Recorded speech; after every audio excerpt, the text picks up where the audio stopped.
James, what's up? How's it going?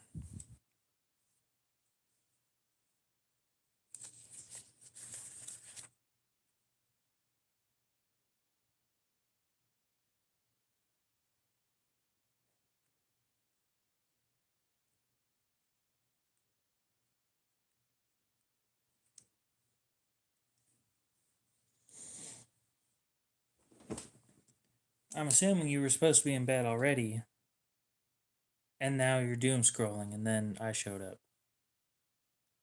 That's my best guess because that's what everybody does. That's how most of my subscribers showed up.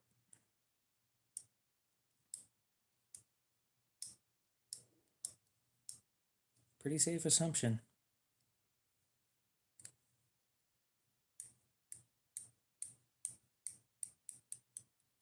Hmm.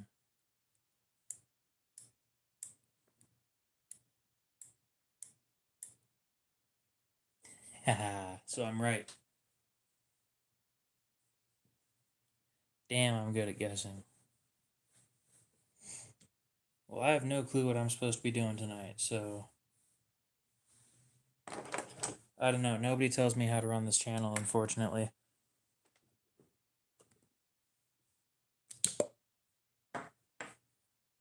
I know I need to make a video.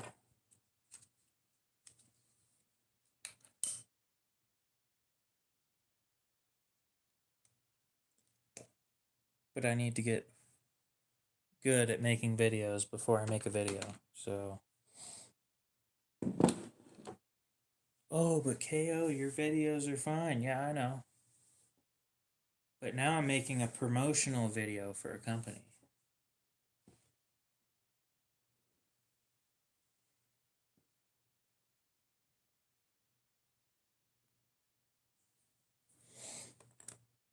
So let's see. Zenith something. I don't know. I'm going to need to come up with a name for this stuff.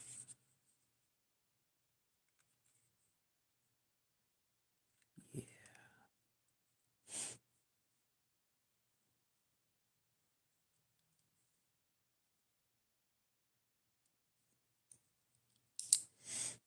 That stuff should be wild. Or maybe we make a version that's really high in vanadium.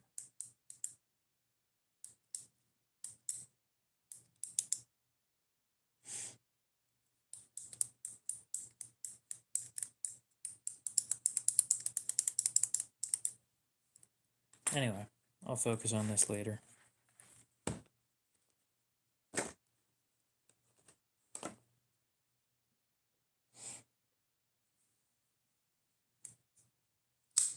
Now for the real reason why people show up is all the knives. Actually, tonight I'm going to show off stuff that's up for sale.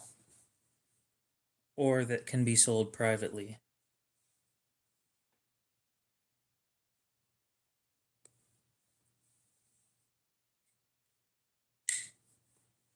So this one's already up.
Oh, that's just going to sit in the way of everything. But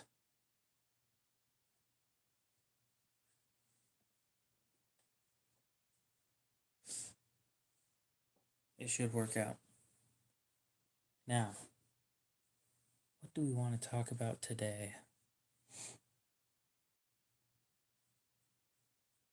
Everything on the table should already be sharp. The MSF could be sharper. The HK is not going to get any sharper.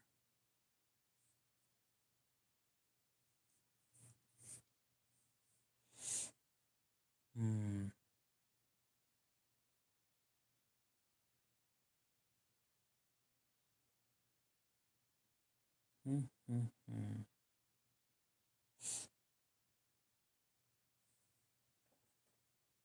Is this thing sharp?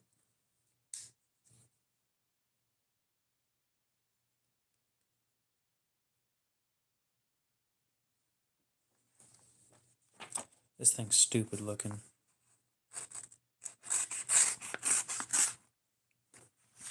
Not sharp enough for my taste. So let's fix that.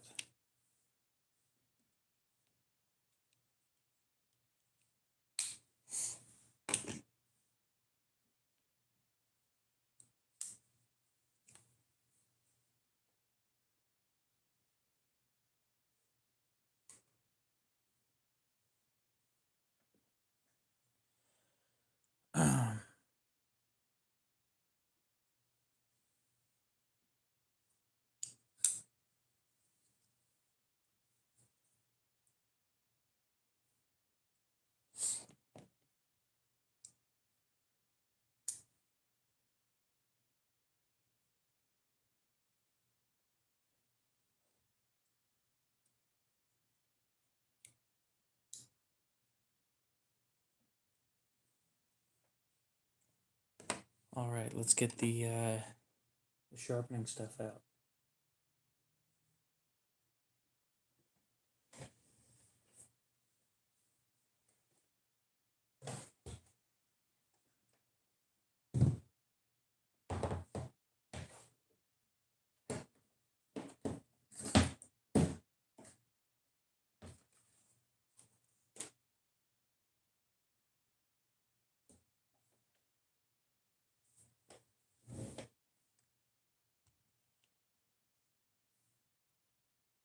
Well, this thing's just going to get in the way, which is unfortunate, but oh well. I mean, I did say earlier that it was going to get in the way. Not surprised.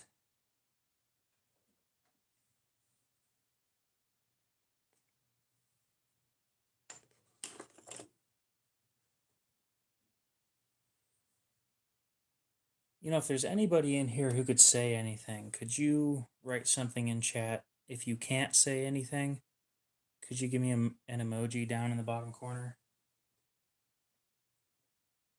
Because I'm curious what's going on.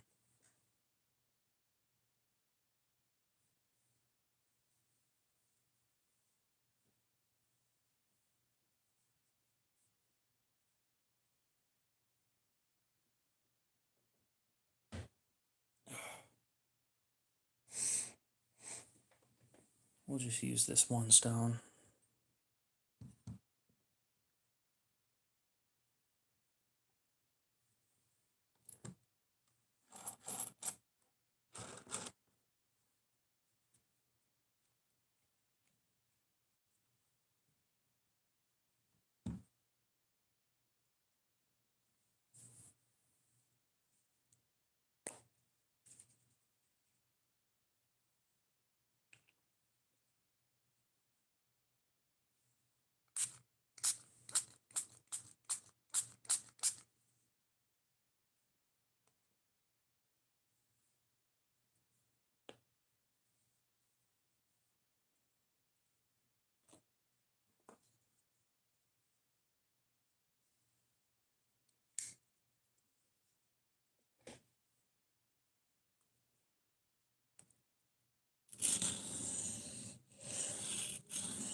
Well, that worked out well.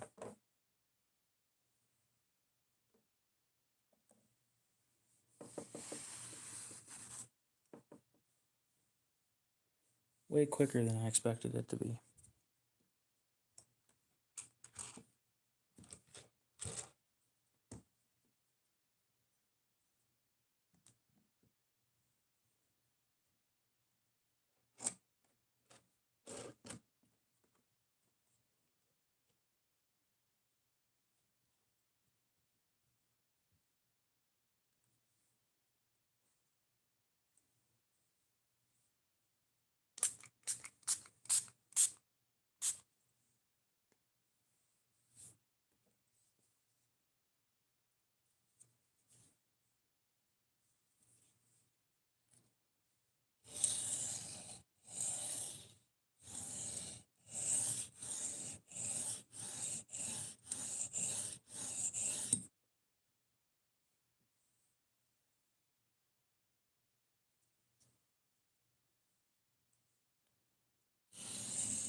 MDC, what's up?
It is 2 ounces of water and 1 drop of Dawn dish soap.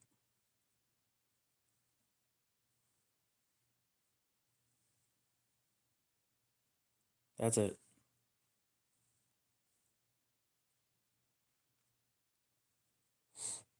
I mean, I've added more things over the time that I've done it, but the base of it is 2 ounces of water and 1 drop of Dawn dish soap. You don't need anything more than that. The little bit of stuff that I add, I'm not even sure if it does anything.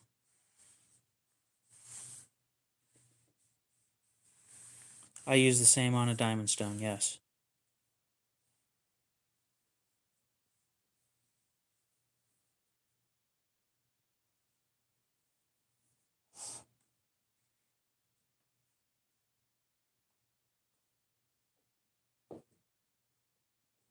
I use the same on all my stones. Really cheap. So the full mixture that I do, without just saying the base, the full mixture is 8 drops of mineral oil, 1 drop of Dawn dish soap, a little bit of isopropyl alcohol, and the rest of it's water. It's mostly water.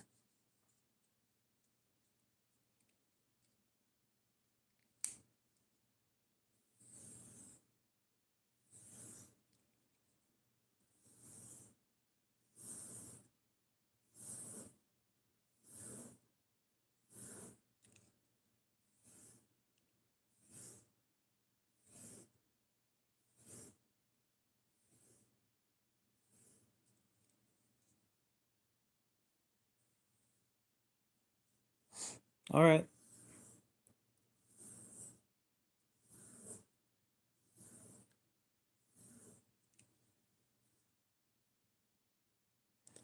It ends up working out for me every time, so.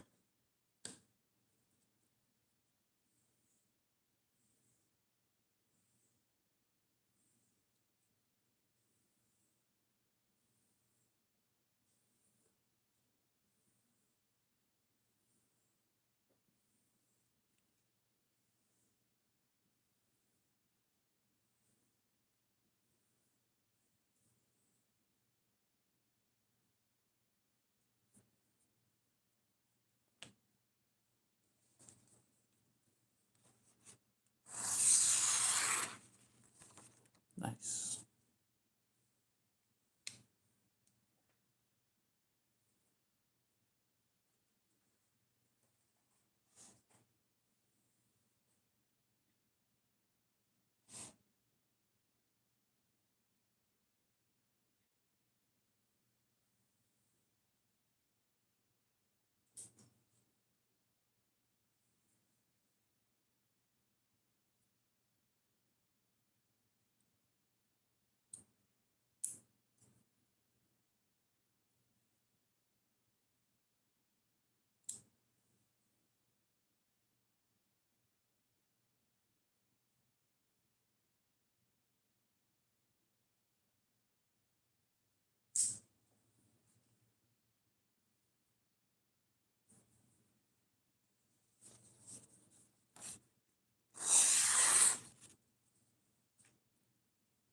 Let's take that up one step.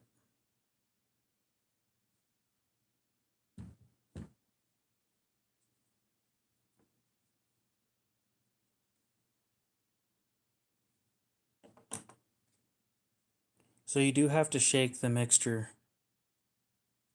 Yeah, I've got a few flippers for sale. What's your price range?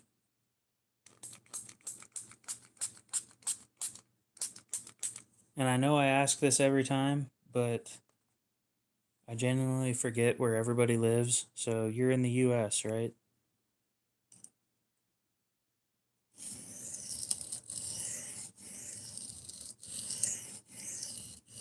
I've got like 20 regulars, so remembering where 20 people live is not easy for me.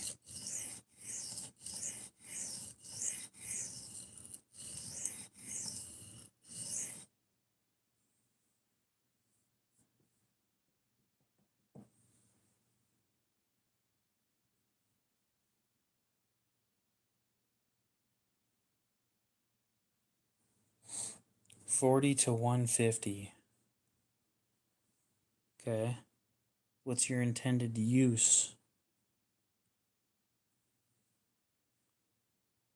Just an everyday carry.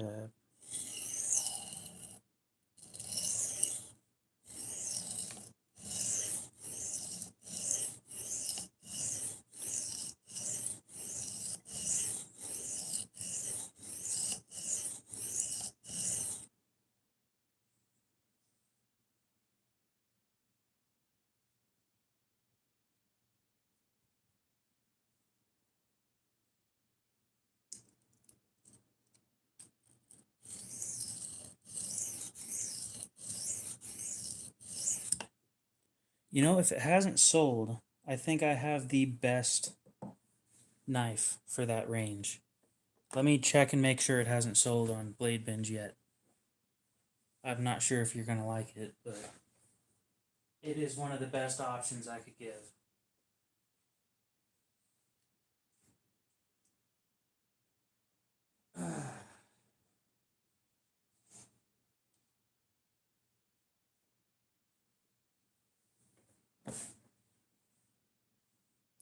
Dan Stan, what's up? How's it going?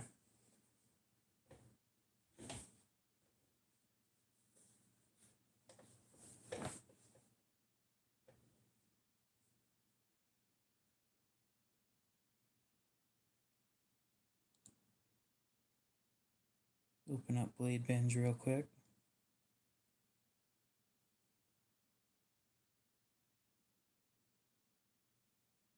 Oh yeah, you said a flipper. Okay.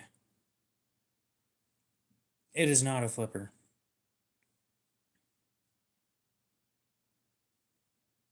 So that might not fit your price range.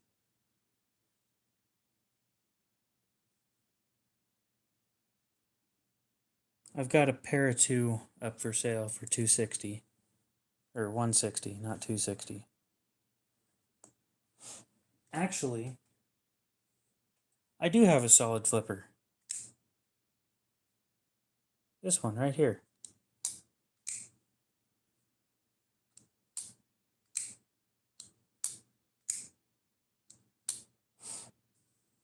If you want a titanium, I don't have something for $150 in titanium. The one thing in titanium that I have up for sale, it is a flipper, but it's not $150. And it's a frame lock. Not sure if that's a deal breaker.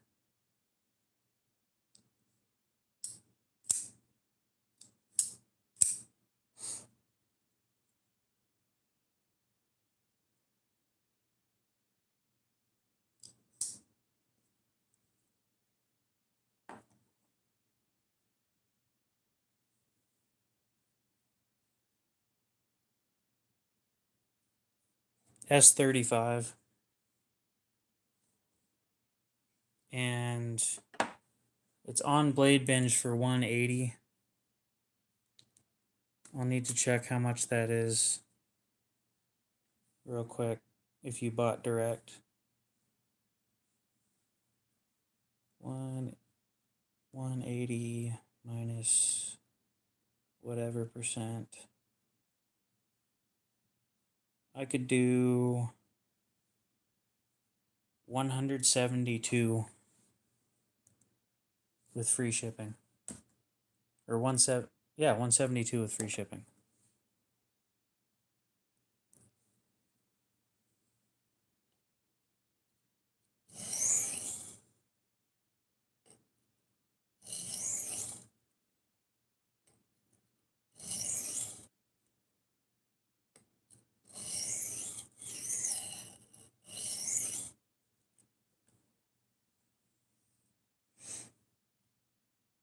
People tend to turn it down because of the steel, and I completely understand.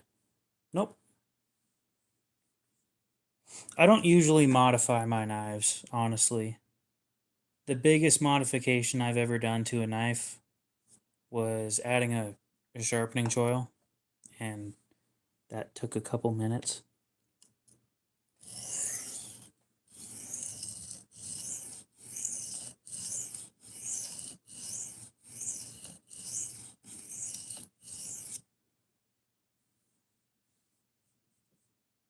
I did take it apart to clean it, however. Not that that changes anything. But it's clean, and I'd be more than happy to sharpen it again.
It is a ZT-0450.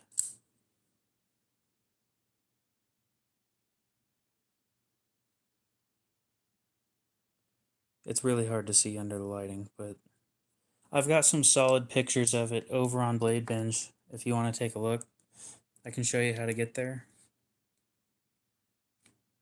real quick. And yeah, if you buy it direct from me, you'll save like 13 bucks. It's the same knife though.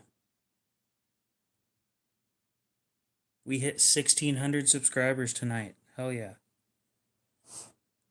Okay, so you click right here, and then you click right here where it says 4 more links. Then you go to that.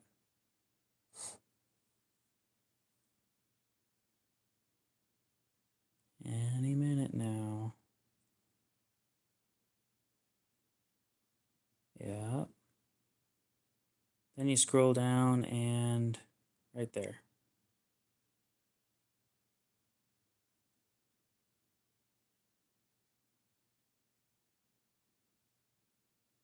So it has been used. Obviously, it's not a new knife by any means, but it's not in bad condition at all.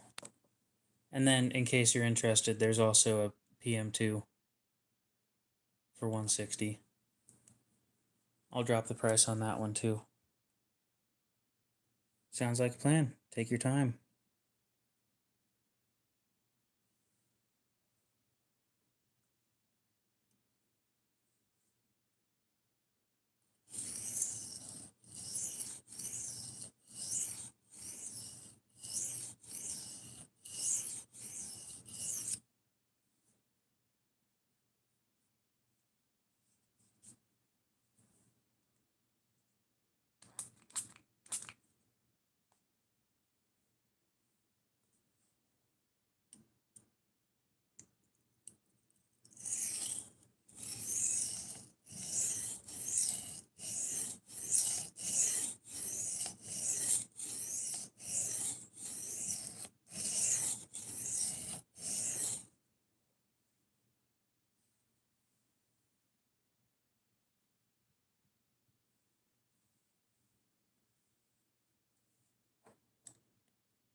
It's funny, I've started selling stuff on my live streams more often than I sell on Blade Binge.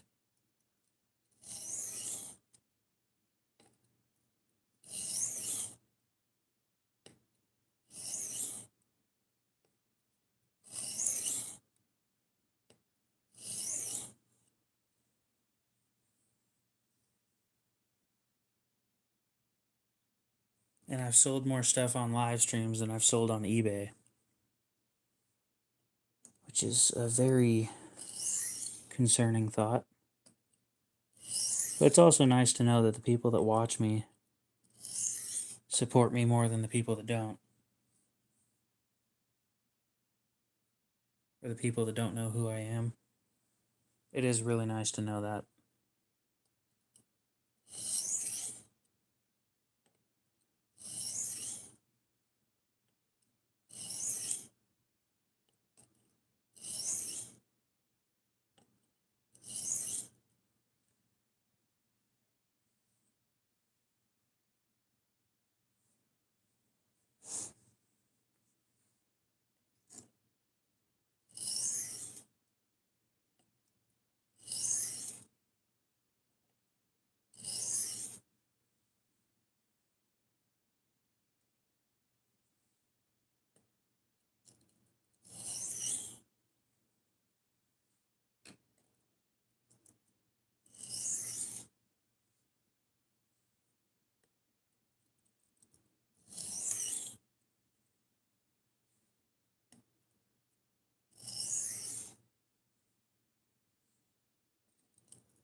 Beautiful.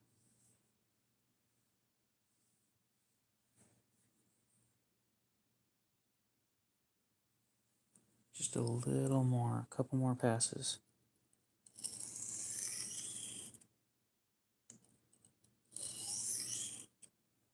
Really, really light.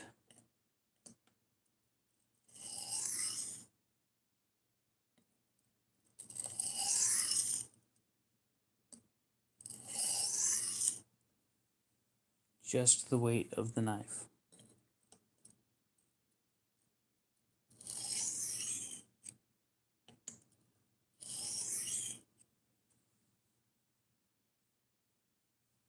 Oh, this thing's gonna be sharp.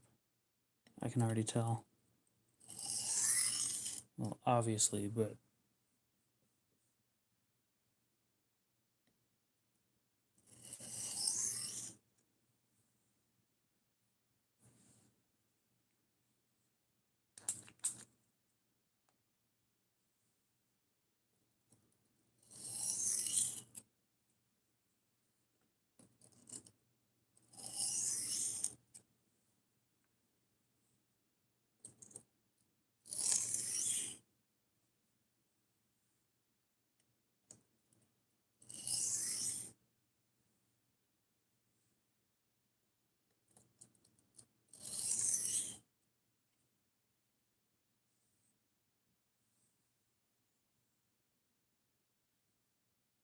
oh, perfect.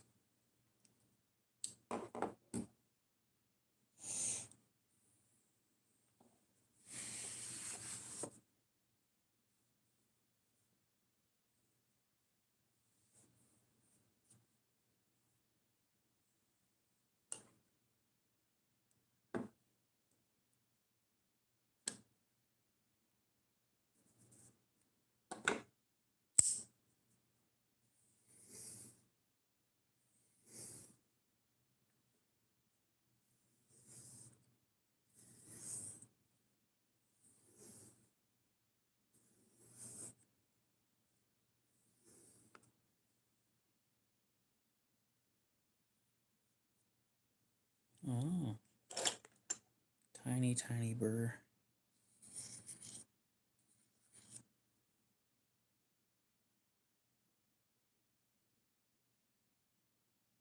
That's better. Okay, move that out of the way.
I guess we're not finished.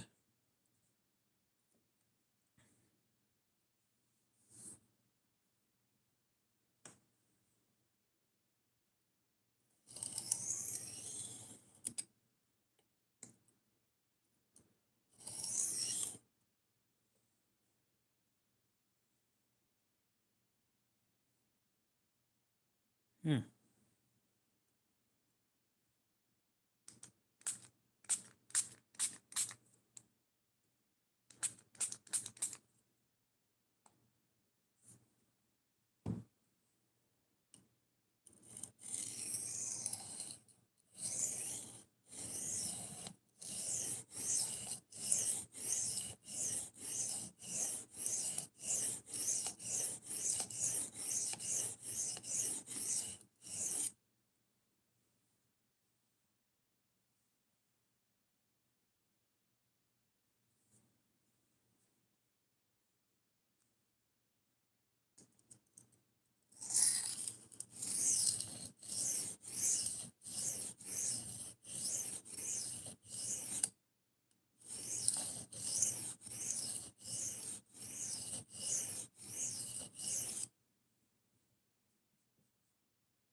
How you guys doing?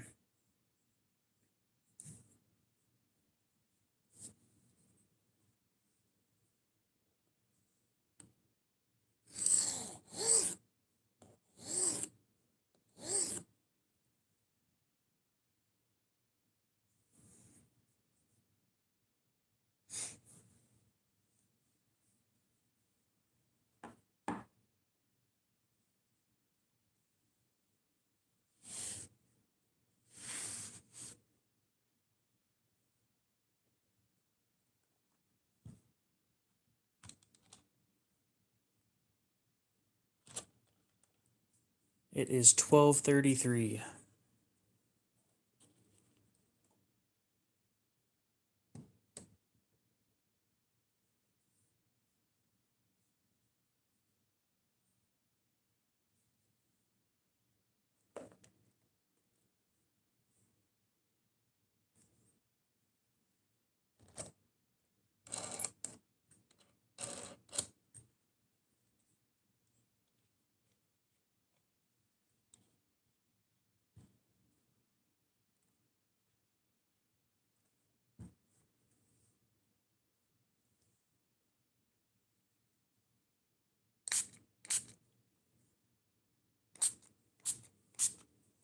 Indeed, mountain time.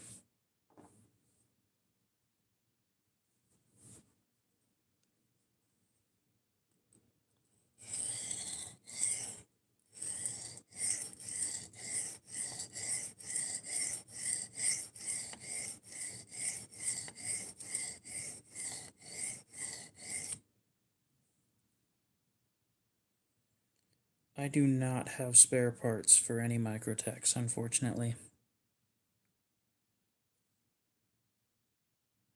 It is 12:33 a.m. Well, 12:30 a.m. I apologize. My oven is off by a few minutes.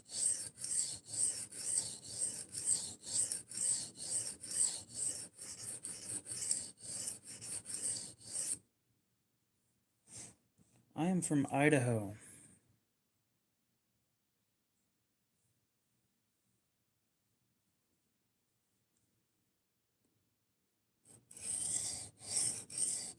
Just waiting for somebody in the comments to bring up potatoes.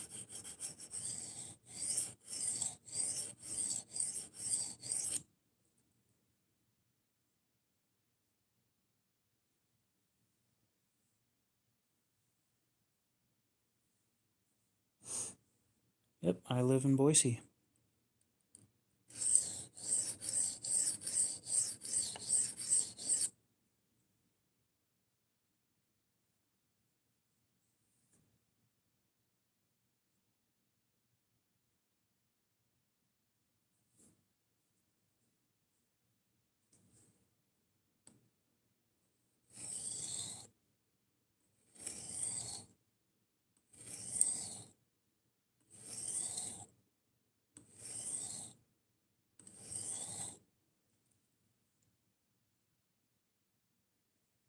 Louisiana? Is that what LA stands for?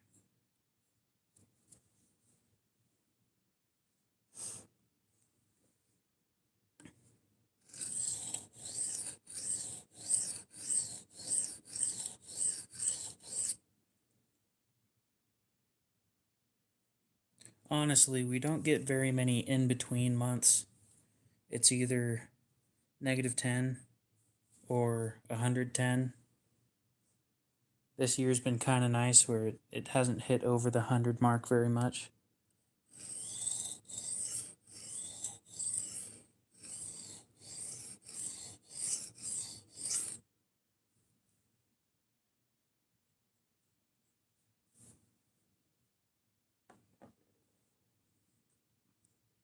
I'm running out of spray.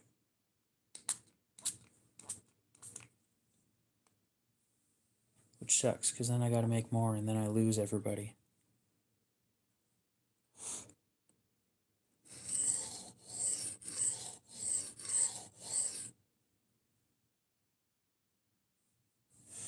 You have a good one, M Games.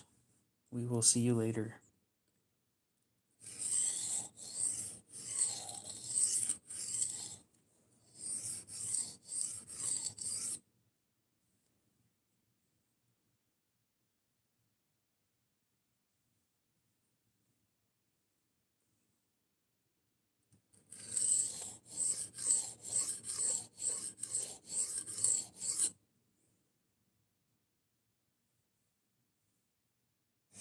Nope.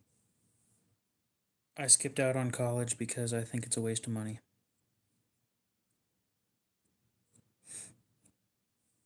If you'd like to hear my explanation of why college is a scam, I will gladly give it to you. It's pretty short.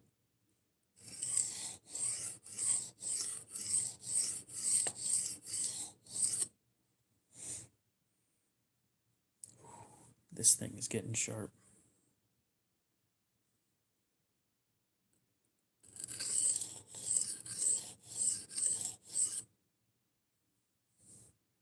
Nope. It has nothing to do with the price of things.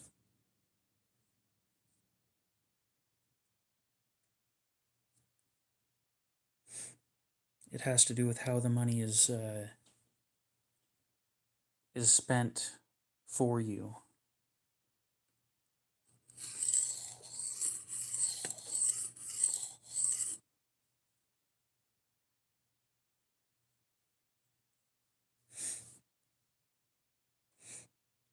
Basically, it's like a second round of high school that you pay for. Where when you go, let's say you're going to college for welding, right? You want to get a degree in welding for some reason or something like that, which is perfectly reasonable. Welding is a very useful skill. Well, you're also paying not only for the welding courses, but you're paying for extra math courses, extra science courses, extra social studies courses, all these courses that aren't relevant to what you're trying to learn for your field. And then you have to buy books for those courses. It's all you really need is maybe like 2 or 3 of the classes, and they set you up with a ton of them.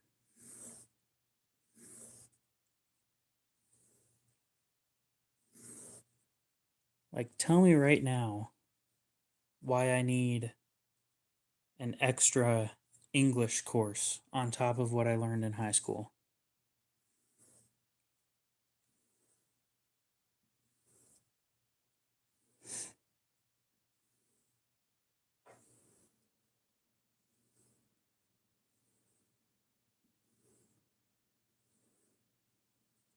Think about it.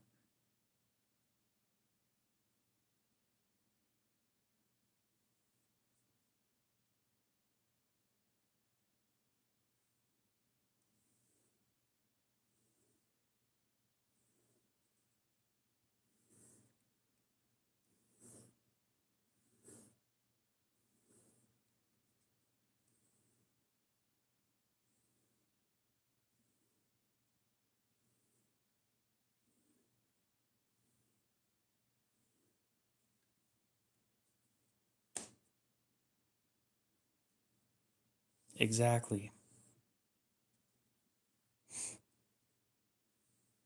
So let's say your tuition is low at like 5,000 a year, right? Most of that $5,000 is going towards classes that aren't going to help you in the field that you're trying to study in.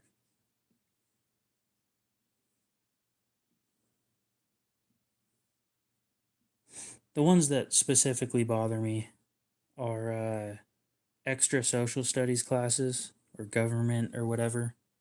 Well, I already learned about government stuff, but extra social studies classes and then English classes. And I guess the reason why it irritates me specifically is because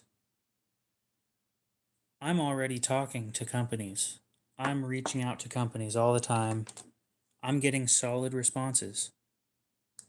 I know how to write an email. Okay. I don't need any of this extra stuff.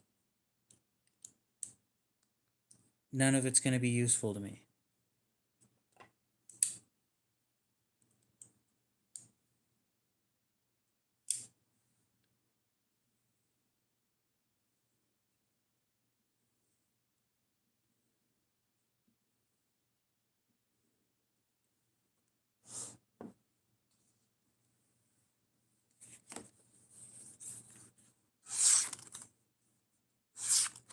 That's one of those things about being a YouTuber that people don't really see behind the scenes.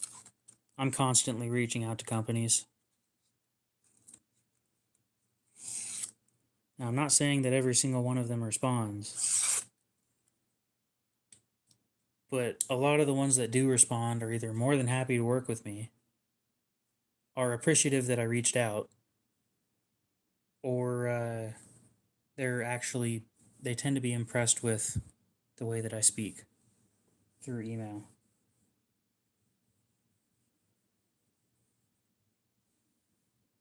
The emails I send are very professional, specifically to companies. If I'm talking to Brando over here, I'm not going to be professional about it. How's it going, Brando? Speaking of which, yeah, no, our email correspondence weren't very professional, so I'm right.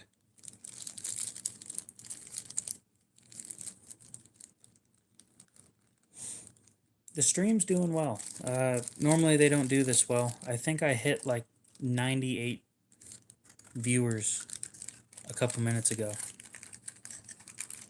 How that happened, I have no clue, but I'm happy about it, you know?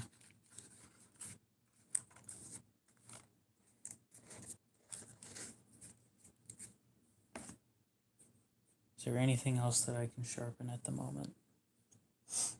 Everybody was watching me sharpening and it was all going perfect.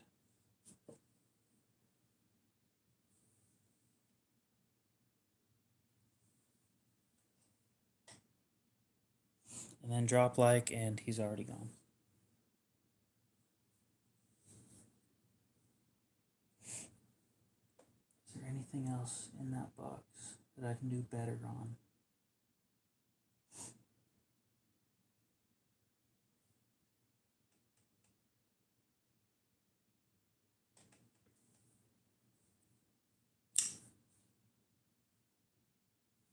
This thing's sharp.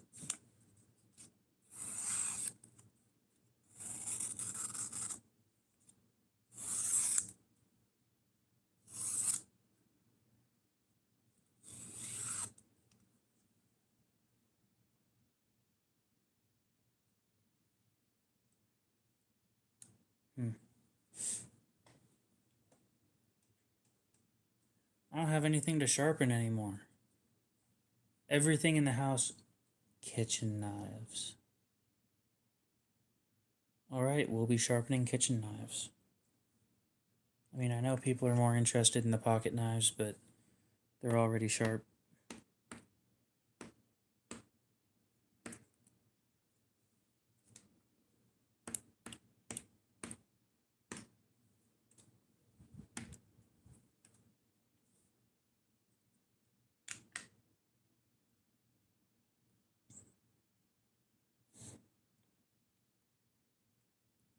Oh, I misread that.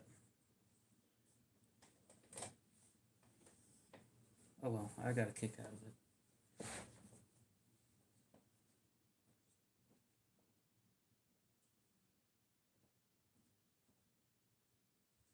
Okay, kitchen knives. What do we have in here?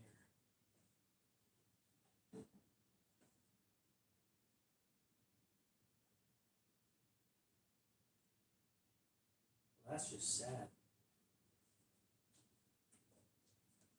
It's cheap, but it's something to do. Kitchen knife.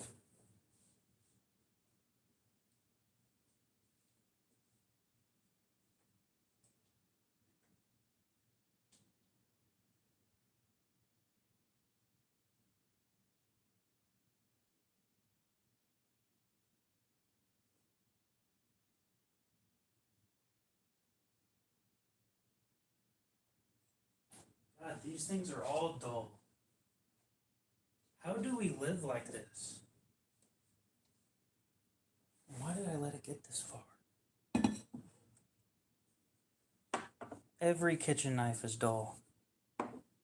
Except for the one really long one. Not that really long one, but the chef knife.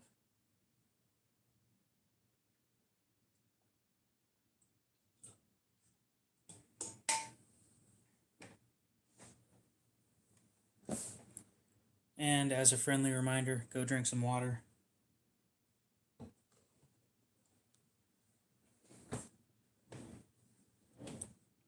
Dehydration isn't fun to deal with, especially if you have to go to the hospital for it. It's a lot more common than you might think.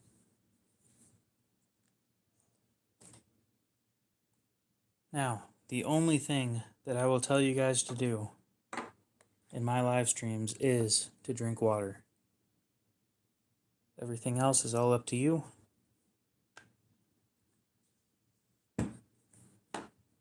But hydration is a big deal, so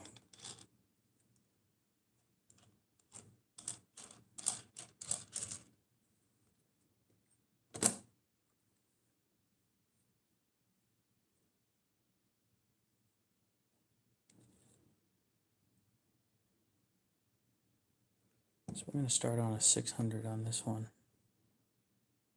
Actually, we're going to use the cheapest stone that I have, which was the one that I was just using.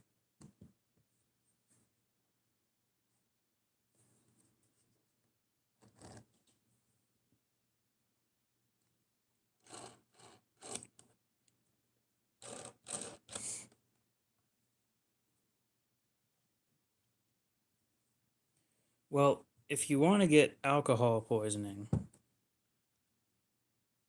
then every time that I make a pass on a sharpening stone is a shot, but you'll never have enough alcohol to pull that off. So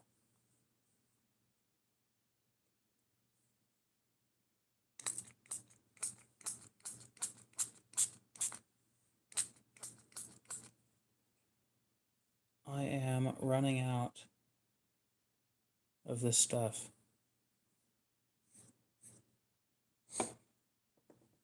Give me just a sec. I need to go refill this thing, and I also need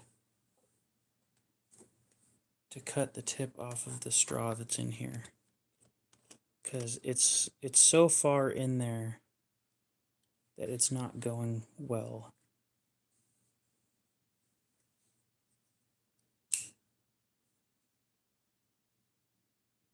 Just cut it diagonally.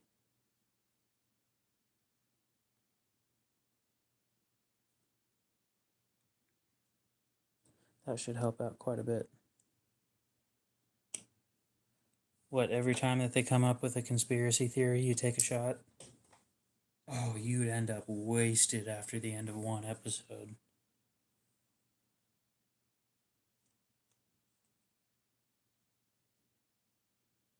Oh, that worked perfect.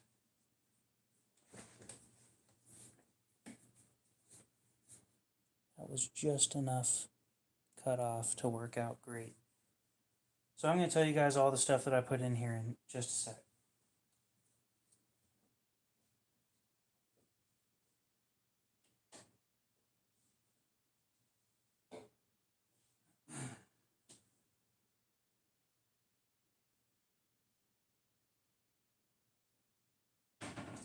Okay.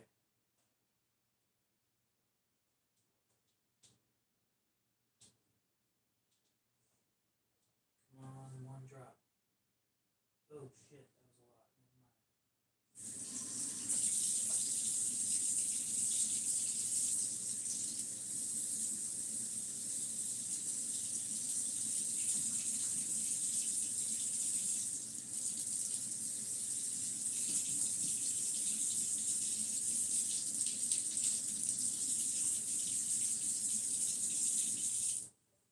That did not work out the way that I had planned.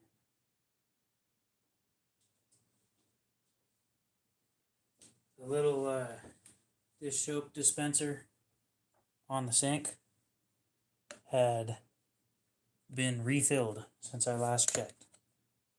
And it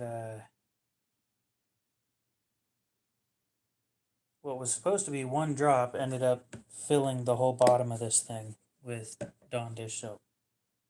So, first we're going to start off with isopropyl alcohol. Enough to fill up the bottom of this, and that is it. No more. You don't need any more than that.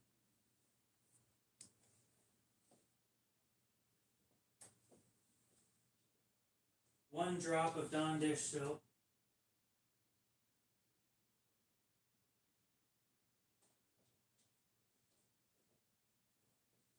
Eight drops of mineral oil. And then the rest is water.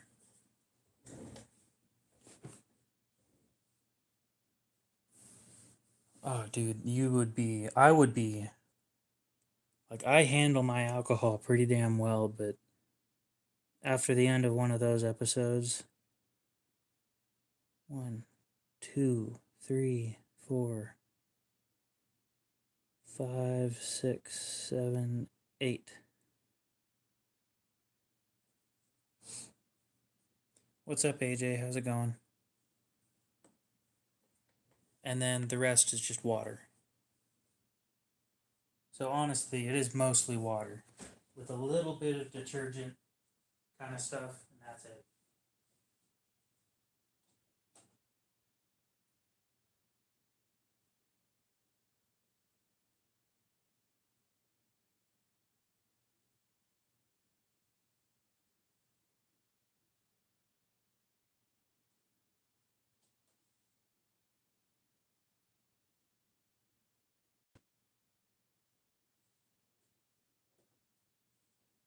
There we go.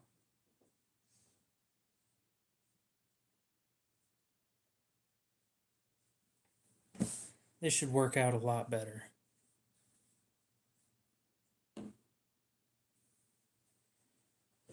I will not make you a mod before you leave, and yeah, you should probably go fix your sleep schedule.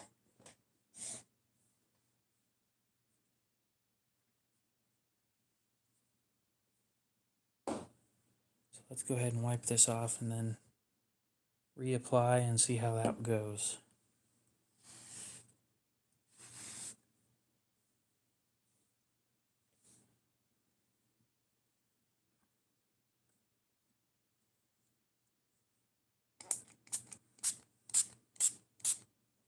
God, I wish it was always like that.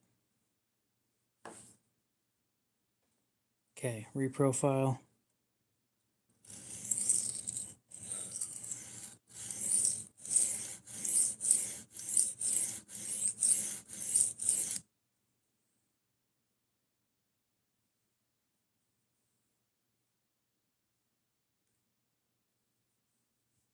You made a promise. I think that promise was to ask for mod every time that I'm streaming, but not being a sync. I swear, he comes up with some of the most random stuff to say.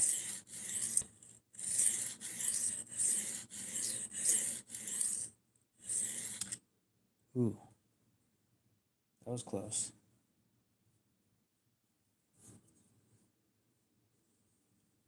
We'll see you later, AJ. You have a good one.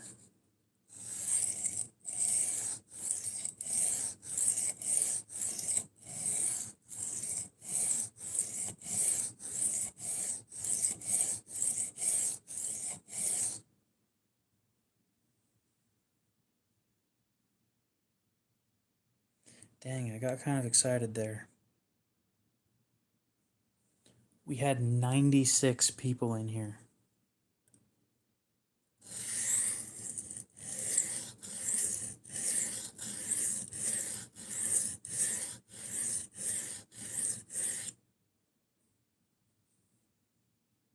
That was the most people I've ever had in a stream, ever.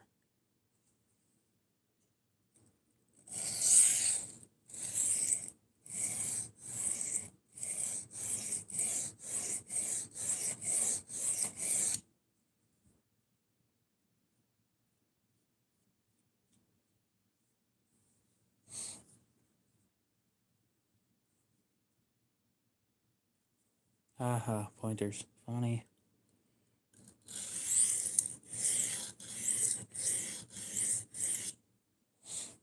Okay.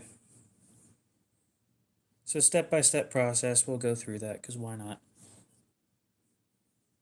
I'm going to need to change the camera angle for this to work out properly. So we'll drop the camera a few inches.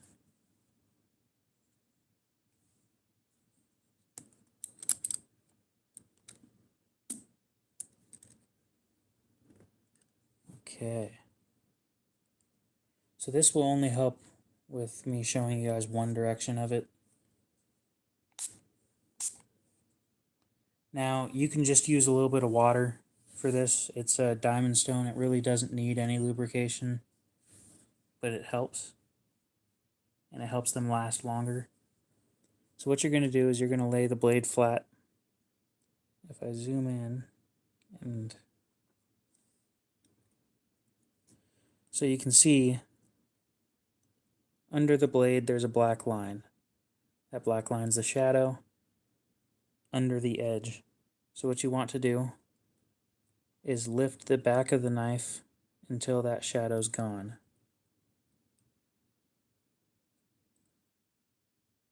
Right about there. Now, you only want the shadow to just barely disappear when you start. And try and hold that angle as best as you can. The way that everybody recommends is you lock your wrist in one position and you don't let your wrist move. As you're sharpening, you're going to move your elbow and your arm, and your shoulder, but your wrist should not move.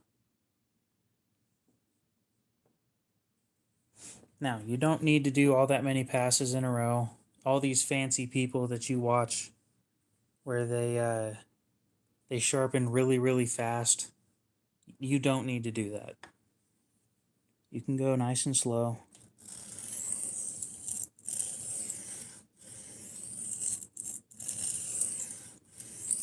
Be deliberate.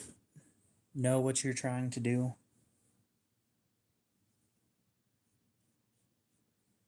Now what you're going to do after a few passes is you're going to pass your fingers this way against the blade. So I just sharpened this side. So this side, you'll feel your fingers catch. Now that's how you know that you've got a burr. The best way of explaining it is material that you've removed from the edge on this side that is stuck on this side. So you're going to have to remove that. To remove that, you swap sides, or you can do how other people do it, like this, and do a push type thing.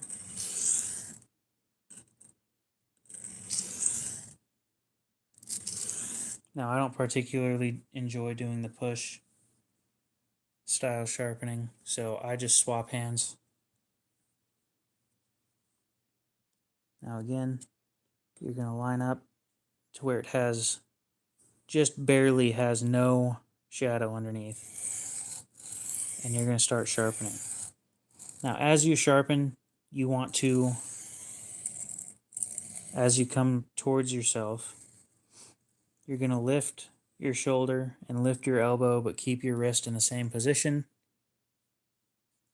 and watch what's touching the stone and make sure that there's no shadow underneath. That shadow being there, it's very important that the shadow isn't there. Now, not so much so that you need to go past just barely not seeing it, but important enough that if you see it, you're not going to be getting your knife sharp. Small adjustments. Very, very, very small adjustments change how things go.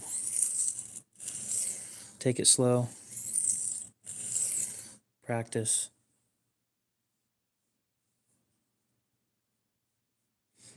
Now, when you get a burr on both sides, like you've gone back and forth at least once, and you've still got a burr, I'm going to wipe this off, and then I'm going to move up to the next grit, which is a 1000. Now you'll notice that companies sell, I've got a 140 grit, I've got a 600, a 400, a 1000. and an 800. You don't need to go from 140 to 400 to 600 to 1000. Like, you don't need to do that. You can skip larger numbers.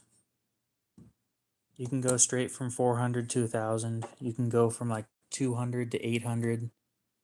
It's not a huge deal. The bigger deal is when you start moving into the thousands, which most beginner sharpeners, you're not really going to be moving into those numbers. So where it really matters, being careful on where you skip to, is the lower grits or the higher grits. The very high grits is when that's a problem.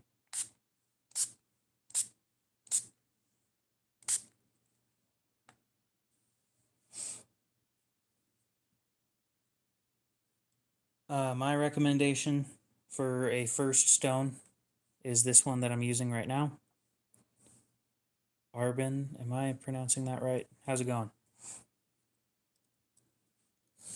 Now this stone on Amazon, it is called an SATC 400/1000.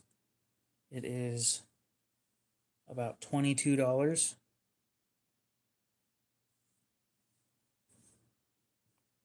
And it is a great first stone. Now, how it comes, it doesn't come with this base. You can buy these bases separately. They're like 20 bucks. You don't need it, but it is worth it to buy.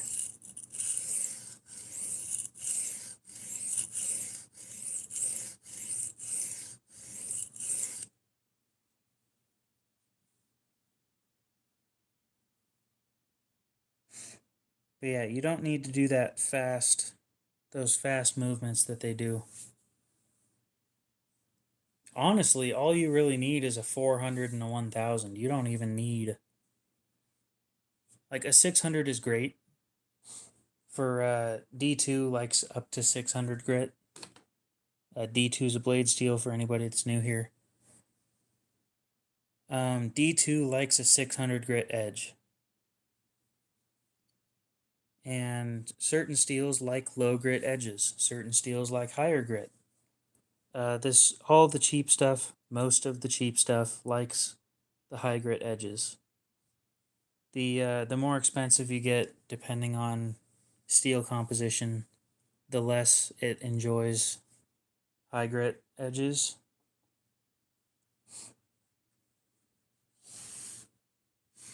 So the one that I've been carrying lately is in a steel called Maximet.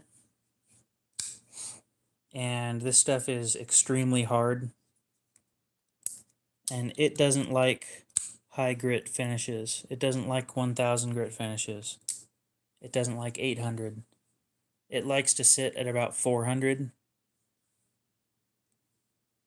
So, and that's just because of the steel composition.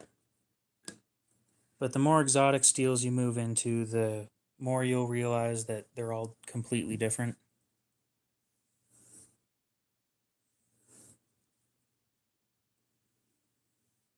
There's a massive burr that I did not remove.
I could have done better, but I really don't want to.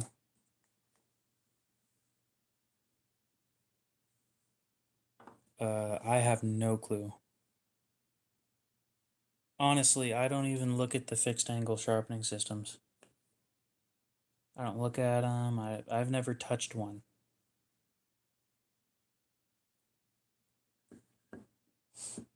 I started out with Freehand, and I don't think I'm ever going to be moving over. It's funny because when I first started with Freehand, I started out with this DMT and that was it. And when I had that and I was having issues with holding my angle properly, I said, I'm just going to go buy a Wicked Edge and leave it at that. And that didn't happen. And then I got some nicer stones sent to me, and then I started moving up in the regular stones, and yeah, I just never bought. Why am I moving over to this? Again, I need lower than 600. I'm sorry, guys. The Atomas are really nice to work with. And as much as this is fine, the Atomas are just better.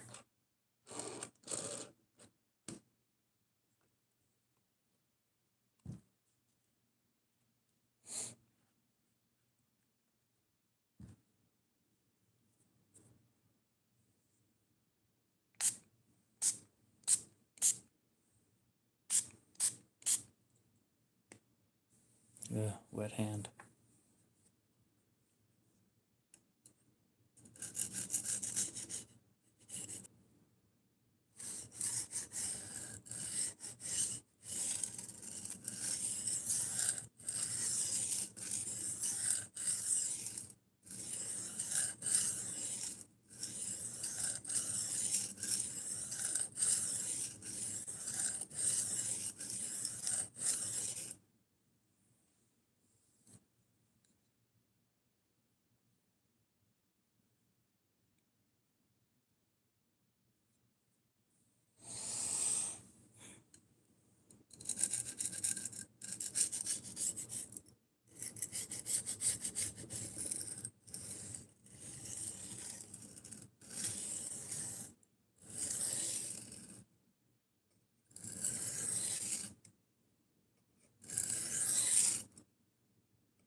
And for that one dude that was in here asking for a breakdown of what I'm doing, if you really want to learn how to sharpen, there's a guy on YouTube.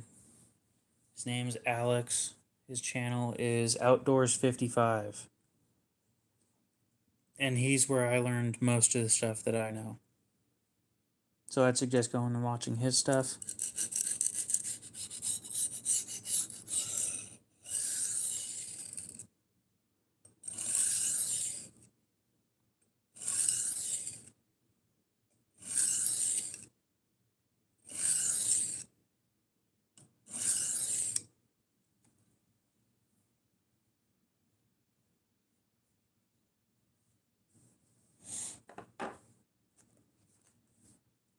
Now, while we're sitting here, I am curious if he ended up buying.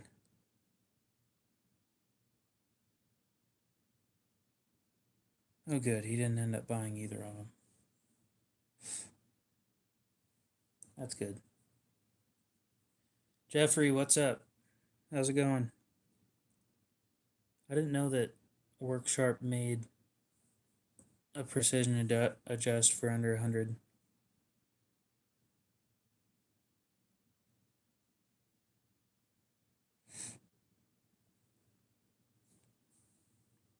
Oh, they did. Oh, that's the base model. Okay.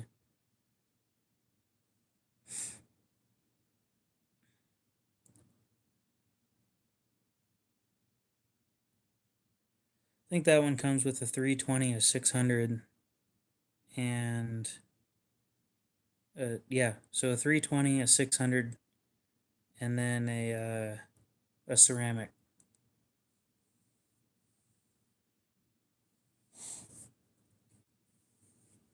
Well, I've gotten so used to holding the same angle that every knife that I sharpen has the same angle on it. So if you ever buy a knife from me that I've sharpened, whatever angle it is, it works.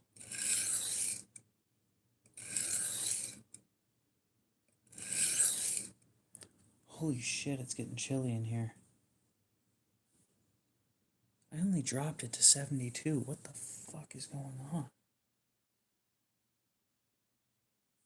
Well, the AC just turned up. Okay.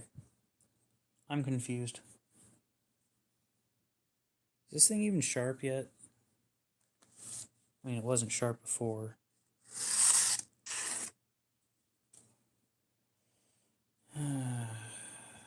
It's still got a burr. No big deal.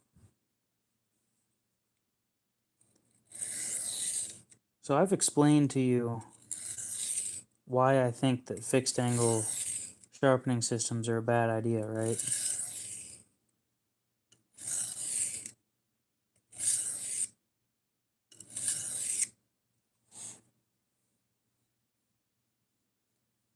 And if not, I'll gladly explain it to you again. It's a solid reason.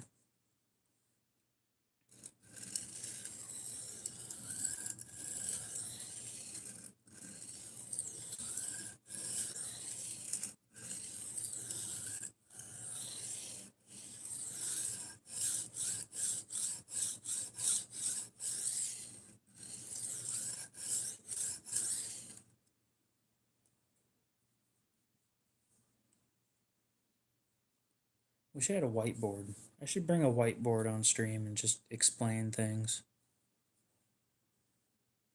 Wonder if people would enjoy that.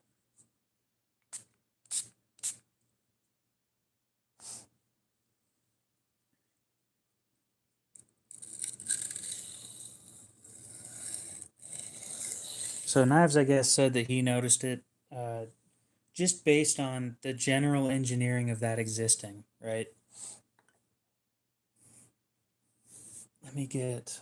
I kind of want to draw this out so that I can give reference later.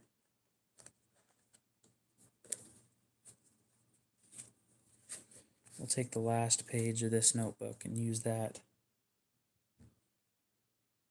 Okay, cool. Give me just a sec to wipe the table off and then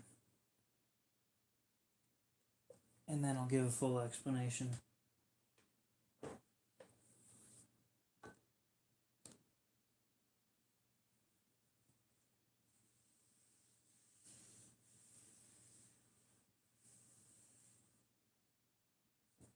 Okay. So when you've got a fixed angle sharpening system, the stone, let's say that this is where the stone's connected, and it will sit there going straight like that, okay? So here's where the stone's connected. This is the stone that they use. So everything rotates around this circular point right here. With that being said, let's say you put this knife in there, right? When you put this knife in there, down here you'll have a 17-degree angle. But as it sits there and rotates around this circle, come on, give me a line.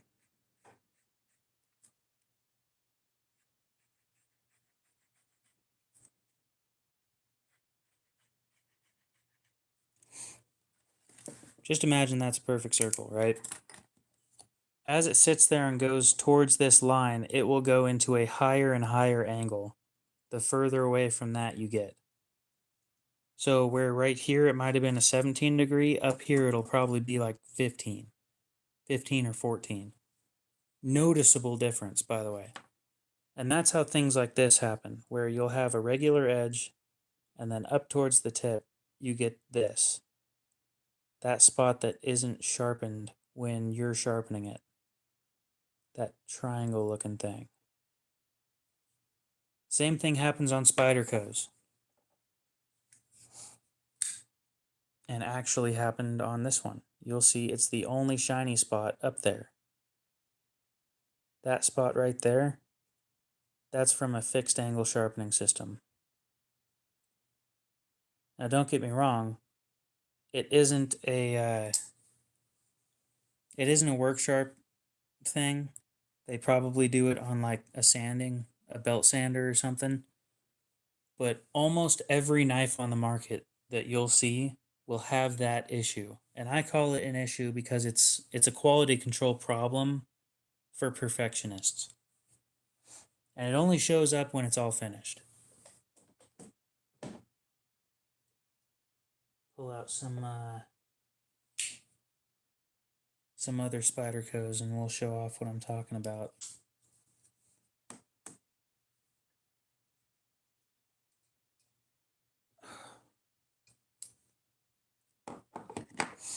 But yeah, this is the whole reason why I don't recommend fixed angle sharpening systems.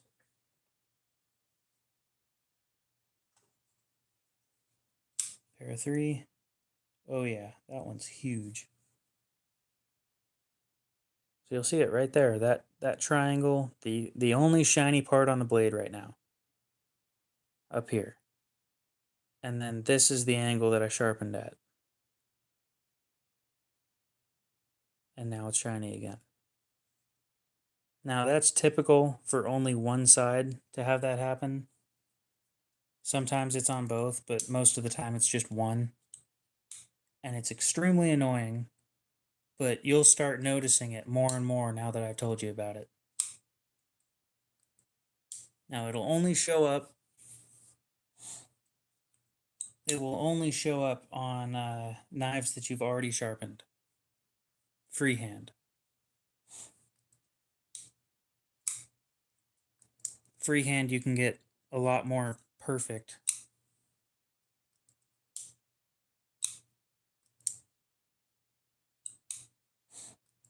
I don't know. I've never actually tested a mirror polish on stuff.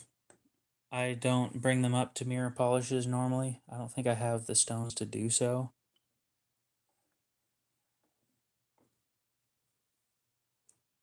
This is the closest to mirror that I have.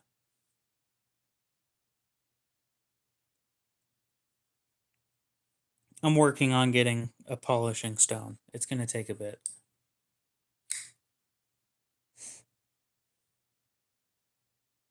If you come back in a couple weeks, I can give you a solid answer, but one thing about polished finishes is they don't have teeth. They're smooth when you look at them under a microscope.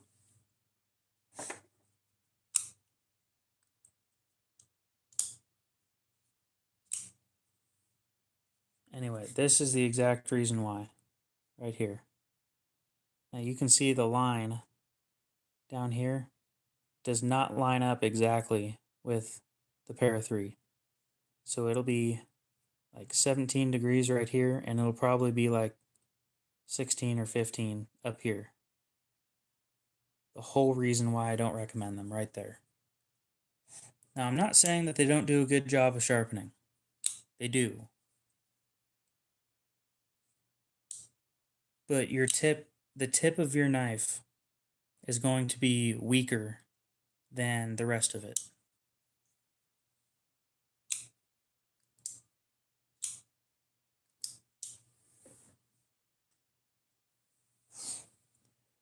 So yeah, being that you're missing out on the teeth or the microscopic serrations that they come up with, I'm not sure how it'll act. And I don't have a whole lot of cardboard to be testing with. That would be something, if you want a solid test from somebody, the person I'd recommend going to, and I'll bring it up to him. I'll bring it up to him now before I forget. So he does edge retention testing on live streams. His channel is Knives, I guess. And it is not the one that's about ballad songs. There's two channels that show up when you look up knives, I guess. I think.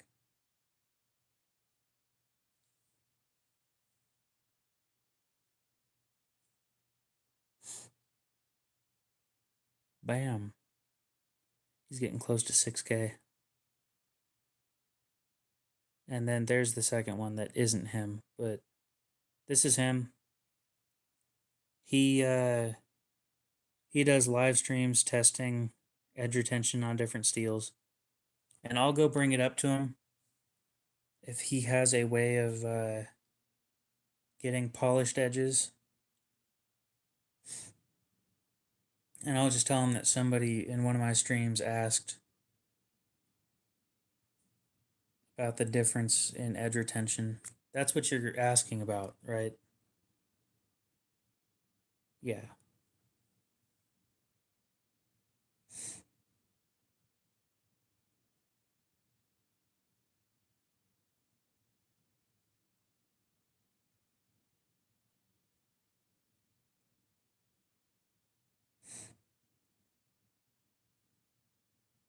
Was wondering how a polished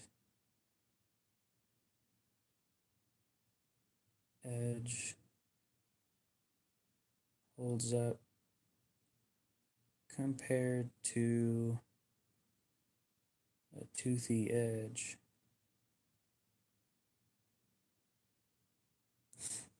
He'll have more information on that. Whether he's done it or not, I don't know, but if he has, he'll be able to tell me. I doubt that he's awake right now. Might be, but probably not.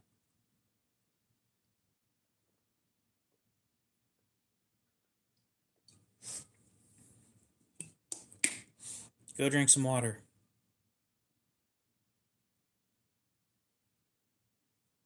Oh, interesting.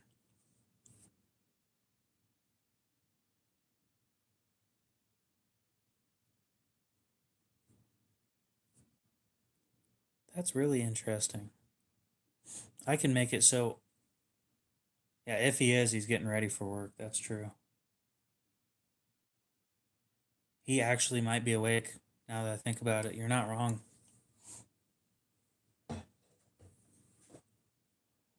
We'll see in the next 15 or so minutes if he responded or not.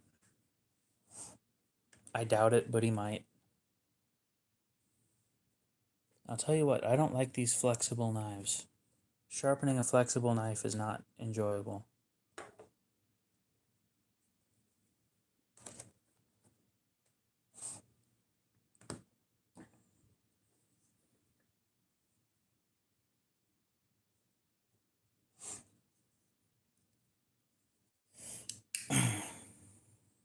I will say, the best part about those precision adjusts is how easy they are to use.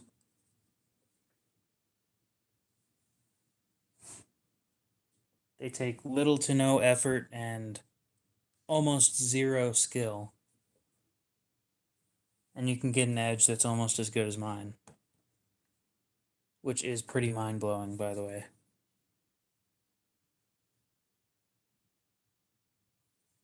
So that one I did finish. This one I didn't.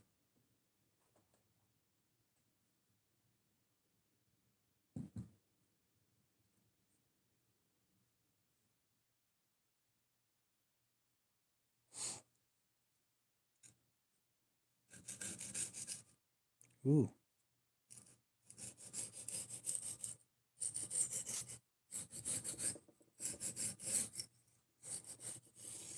I just want to say I really do appreciate you guys showing up for this stream. This has been by far my best performing stream. We got 96 people in here all at once. How that happened, I have no clue, but I'm not going to complain. I'm impressed. I didn't know that many people could show up on one of my streams.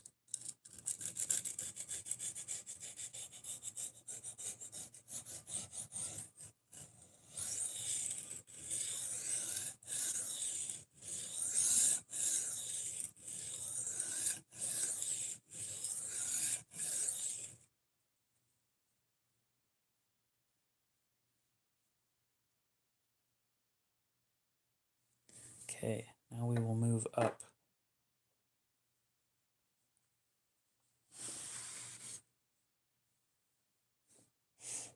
Yeah, it is pretty early his time. The only thing I found kind of weird about tonight's stream, and I'm not complaining about it by any means, because I don't tell people to do anything, but I think, just a guess, I think we've had like 3,000, 4,000 people in here already this stream. And out of that many, usually I get, again, not telling you what to do, usually I get about 30 likes. So I'm wondering if people just dropped in for like a second and then left, or what was going on. Because it was really weird seeing high numbers with no results like that. I've never had that happen before.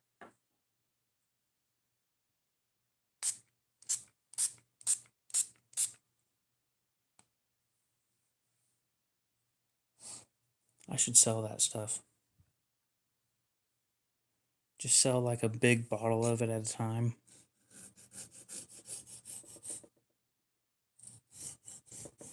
That makes sense. Just people dropping by.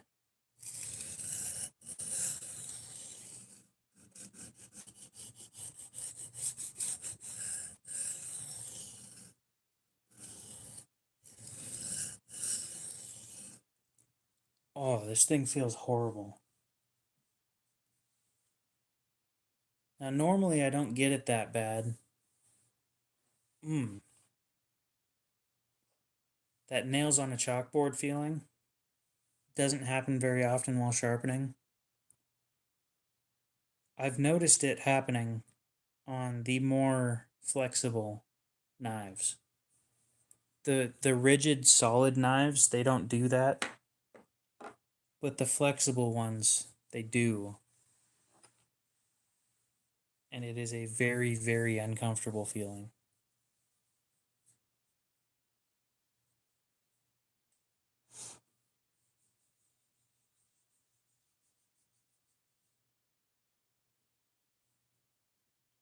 These need cleaned.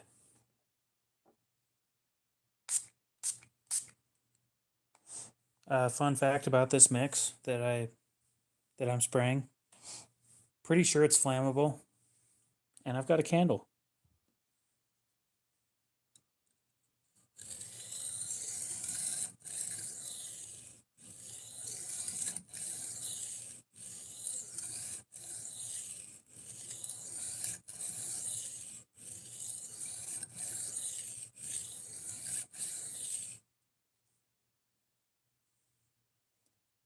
Well, how flammable is it? I don't know. Not gonna test it out.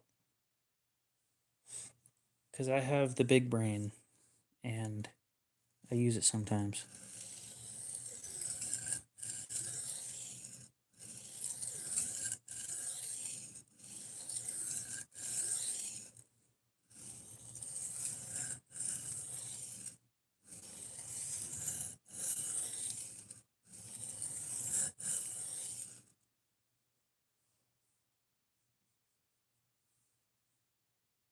Actually, there's a lot less people talking than usual too.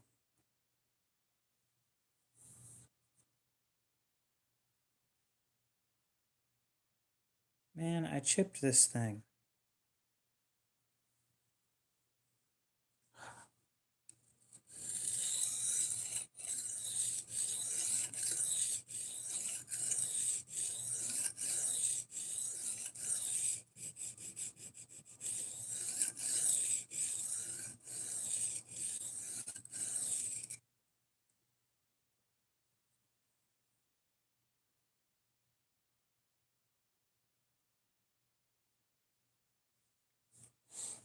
The first time I've chipped an edge while sharpening.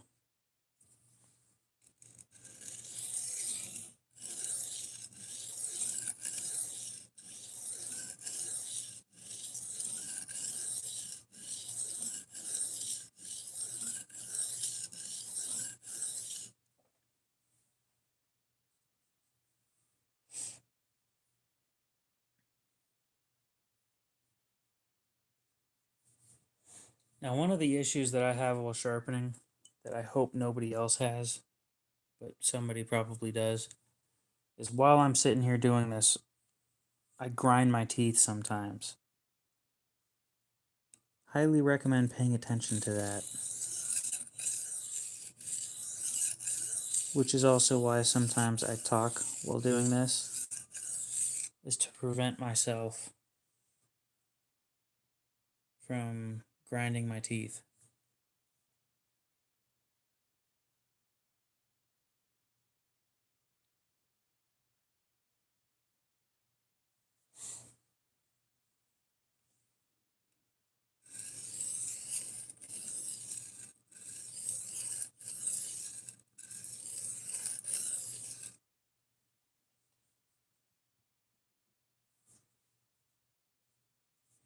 Just out of curiosity, I checked earlier tonight. Tonight we hit 600 or 1600. I'm pretty sure.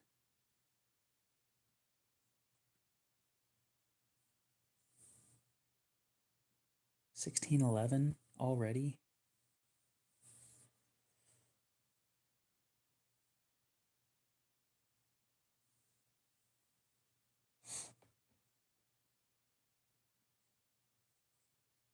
I used to chew gum while doing this.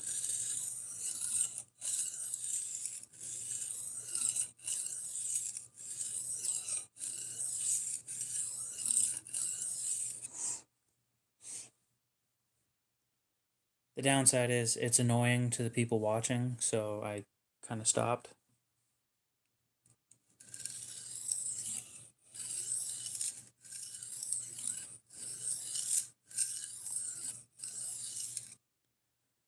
But I have to set my jaw every time that I'm doing this so that I don't grit my teeth.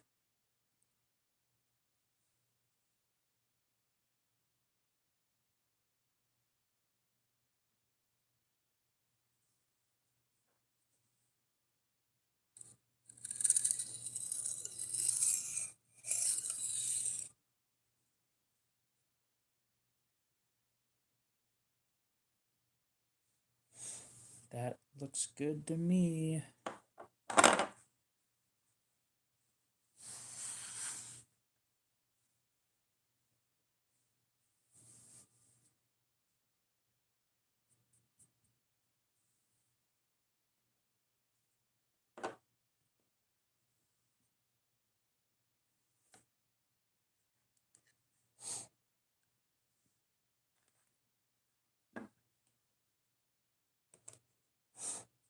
I know for a fact one of these days, if I put in the work and I keep doing this for long enough, we'll end up getting like 1600 people in one night.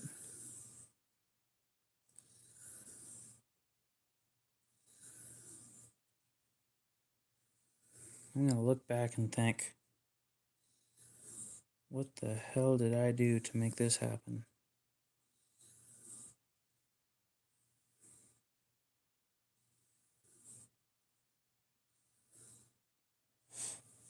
The biggest downside I find of a YouTube channel growing to those numbers, where you're getting like 2,000 people in a night, is the viewing numbers that you're getting are massive. For me to get, let's see, I'm going to guess that I've gotten 5,000 people in here tonight, minimum. And that equaled out to about 15 subscribers. I'd be getting millions of views, which also means thousands of people talking. And then I don't get to talk to my regulars anymore because chat moves too fast.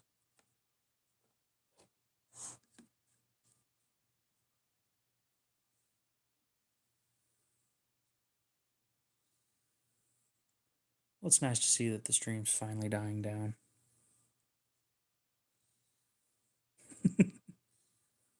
As stupid as that sounds.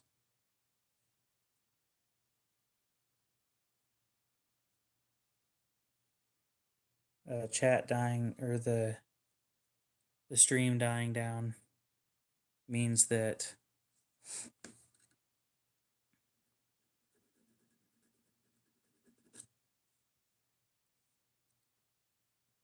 I don't feel obligated to continue streaming later into the night.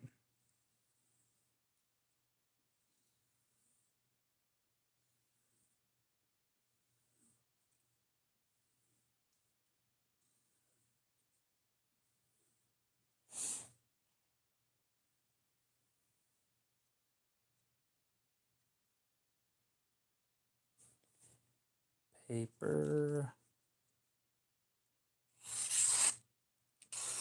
That's that chip that I made on accident. I'm not fixing that tonight. And it's almost not noticeable if you go fast enough, so. Woohoo.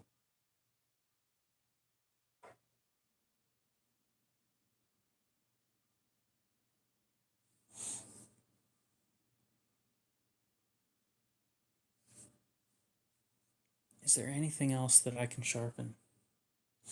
Because if not, that might be the end of the stream, and I really don't want to sharpen this big knife. It's like a 9-inch blade. Well, I gotta get practice somehow.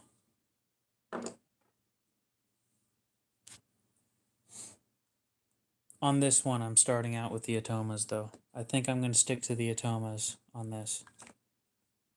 Because this one's like a butcher knife for brisket and stuff.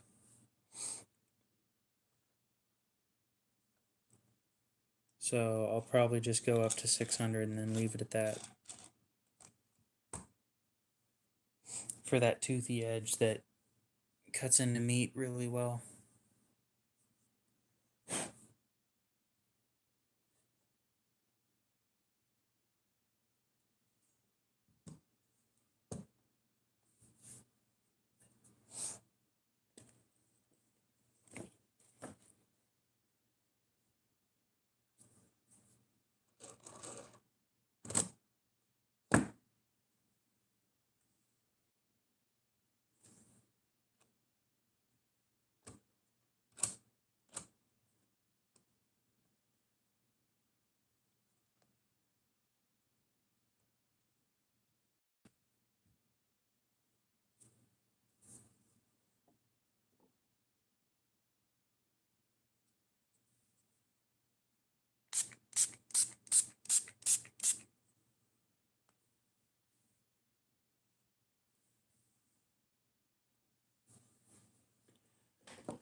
Okay, here we go.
Oh, this is gonna suck. Now I gotta swap sides.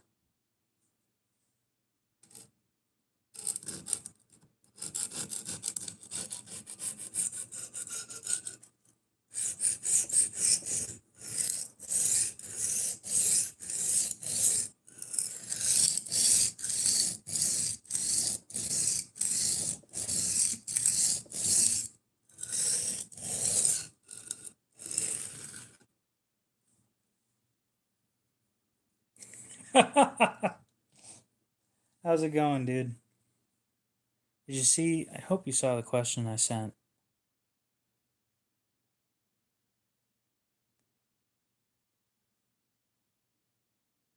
Yeah, okay.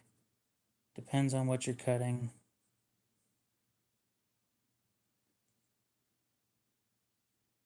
It seems to hold longer on cardboard and paper. Okay.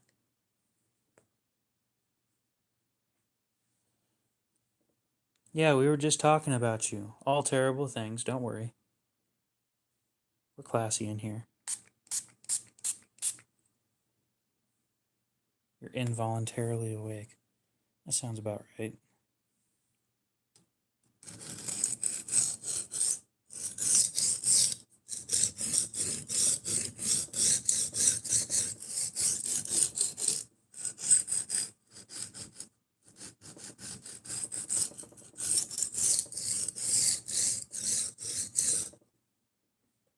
All right, fine. I'll back up the tripod a little bit.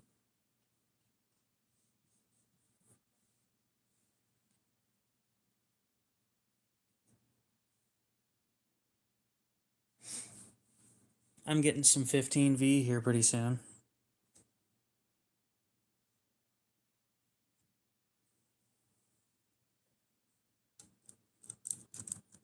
You're not the only YouTuber that gets to play around with that stuff.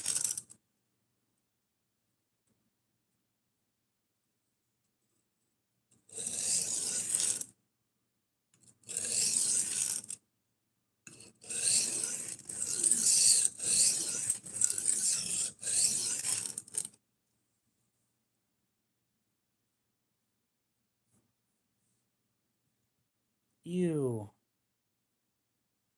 Fucking autofocus. Gotta ruin everything, why don't you?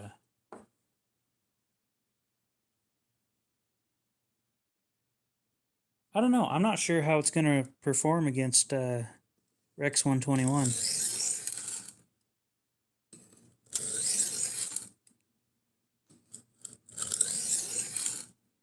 Aiden claims that since it has higher vanadium than Rex 121, that it'll last longer. I don't believe that, but it all depends on the heat treat. And something different that I don't think we take into account is, and you'll need to keep this in mind when trying out the Manix 2. The Manix 2 angle, the thickness behind the edge, and it is a flat grind, the thickness behind the edge is really thin. So even when the edge isn't sharp, it will likely continue to cut cardboard. So that's something for you to watch out for.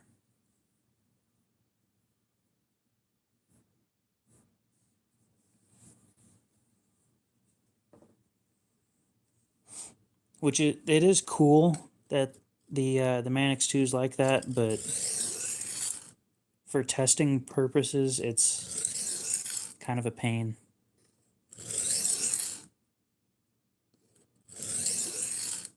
How the fuck am I gonna strop this?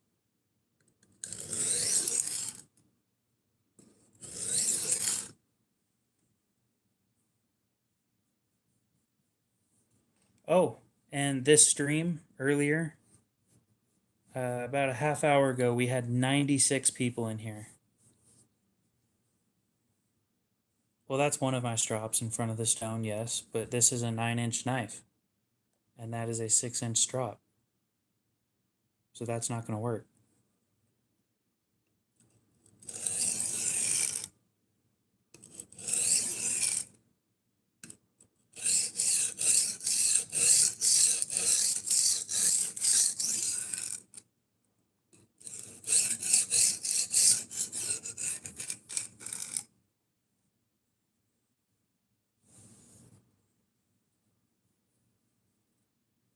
Yeah, I don't know why 96 people were in here, but I'm assuming that this stream, I mean, I keep on upping the number, but I'm thinking about it more. Yeah, you get this. Brando picked up a mini Praxis and he didn't even buy it from me. Could you imagine being that rude?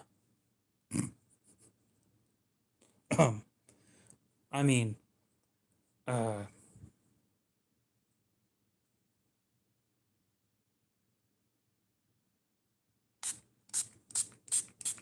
no, that strop is great. It's just not big enough. And this is only one kitchen knife that's this big. I'm not going to be sharpening stuff that's this big all the time anyway.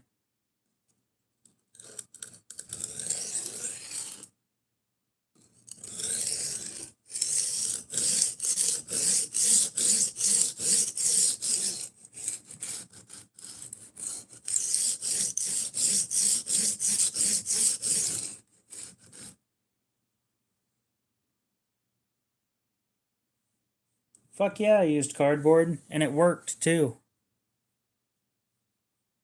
Everybody was talking shit about when I used that, but it worked well enough. It worked better than the plain leather, which is impressive, by the way. It's cardboard. No, that's fair. But you could have saved money buying from me, is what I'm getting at. Don't get me wrong, it was only like $5, but oh, I don't have that many. I've got two. One has diamond emulsion on it, and the other one has metal polish.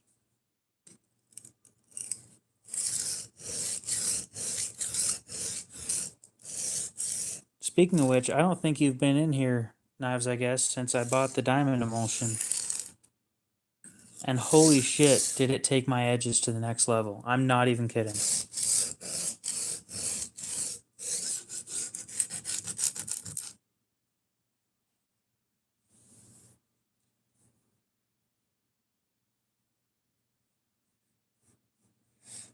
So I went from going in one pass and shaving everything off my arm to hair whittling sharp. I have finally reached hair whittling sharp.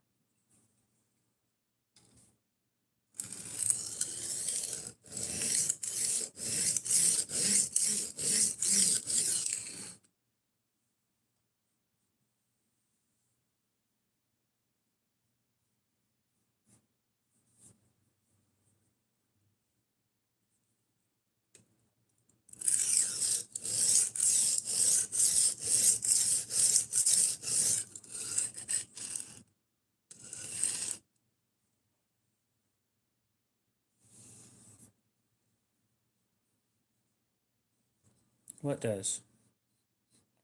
I'm going to move up a grit. I might just stick this at 400 and leave it there. I really don't want to fuck up my atomas with this thing. Not that I haven't been doing that already.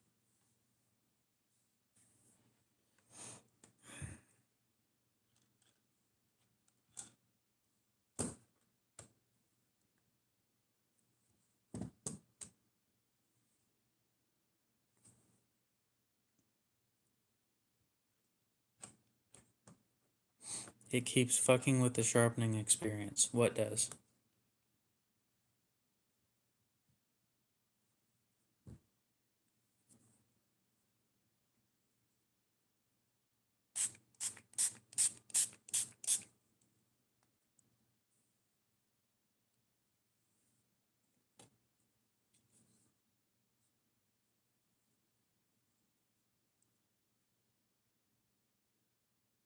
The AF? I have no clue what you're talking about.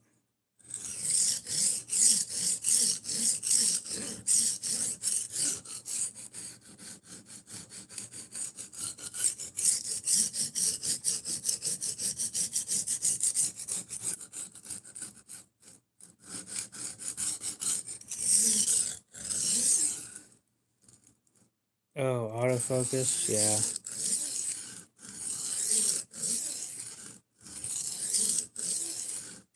Trust me, if I could shut that off, I would, but I don't think there's any way for me to do that. Flip. No. Mute. No. Hide live video. We could do that. Retouch, create highlight, lighting, and yeah.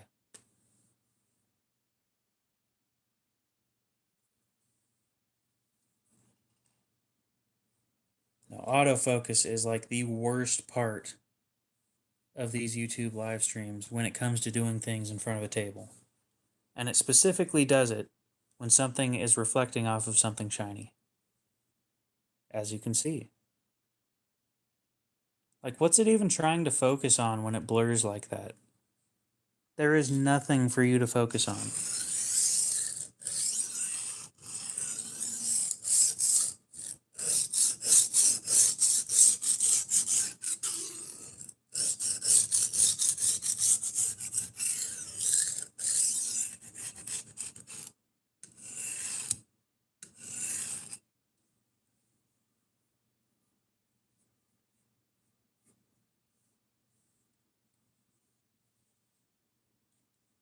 Oof.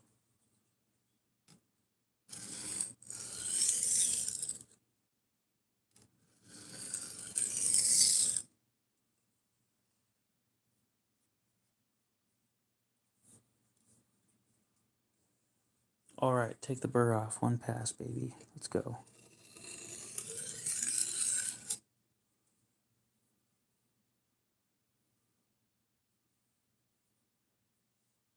Nope.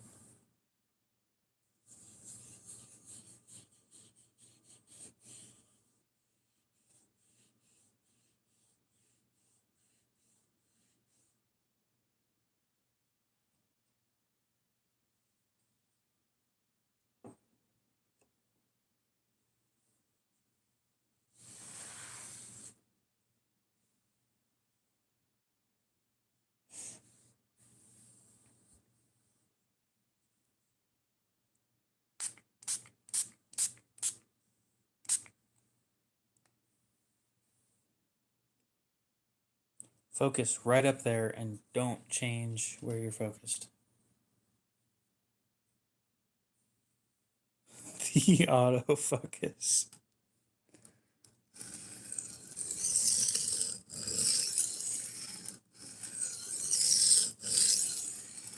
I've noticed the only thing that it does it on is the atomas.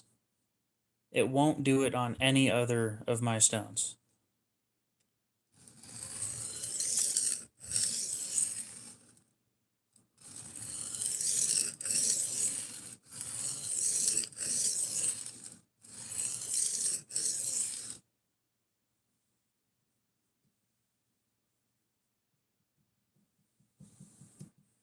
Like, it doesn't do it on the vitrified, it doesn't do it on the other diamond plate, it doesn't do it on the DMT.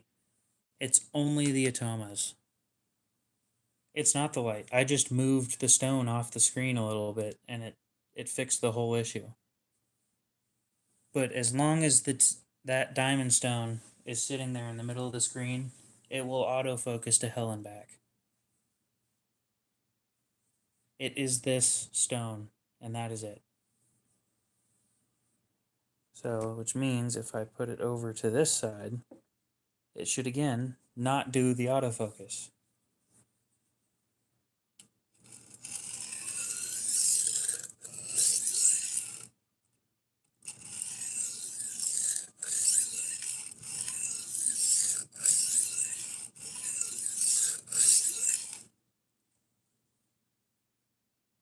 Indeed, the fan is spinning.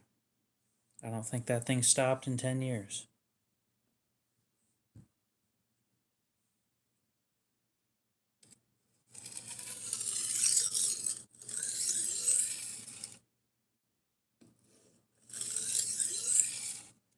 Did you guys see the shit about Cracker Barrel?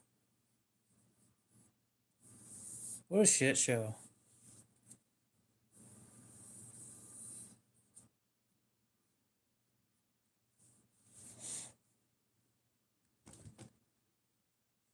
What is up with all these new CEOs and coming in and saying, you know what? Look, I know we've had the same idea for decades and we haven't changed the business plan at all. But hear me out. let's throw away our loyal fan base and our regulars and change to something completely different.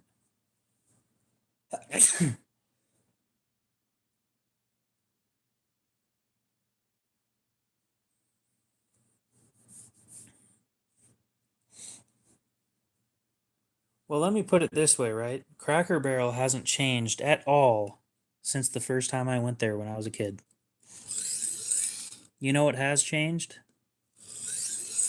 McDonald's. You know what McDonald's used to be? All about focusing on children. Sure, they made really crappy food, but it was cheap, right? And at the very minimum, the place was inviting. Nowadays, it's a corporate fuck up, but back then, it really was something when I was a kid. You were excited to go there. Kids aren't even excited to go there anymore. And for some reason, the fuck happened there? And for some reason, McDonald's forgot their place. They were the cheap value option.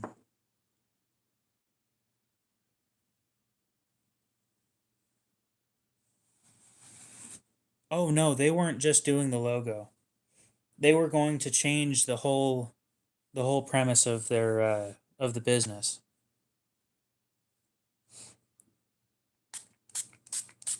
They were going to paint the inside of every one of them white, get rid of all the antiques, and some other shit. But like the whole premise of that thing was just stupid.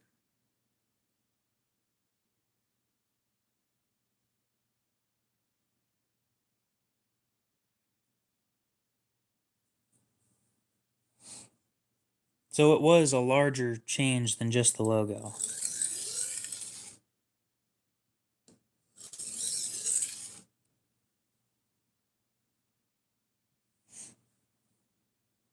But Cracker Barrel is like the last the last standing fairly cheap place that's interesting.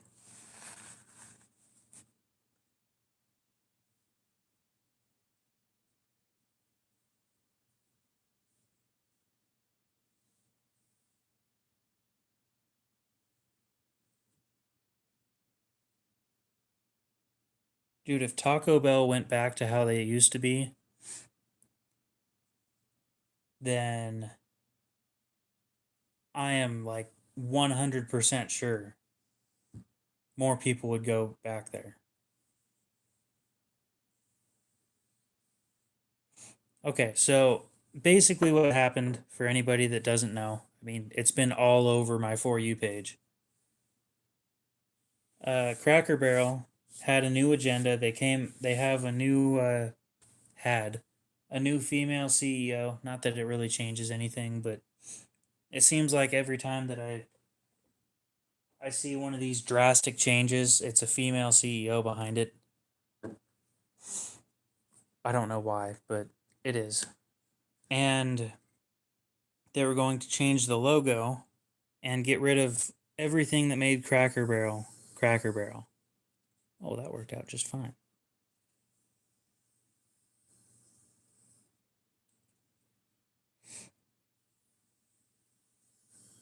Anyway, what happened once they released or once they came out with their new logo is in record time, by the way. It's the fastest I've ever seen a company implode. They went from, I think, $800 million stock value. Like that was their market cap to 700 million in an hour. It took 1 hour for them to lose $100 million in market cap.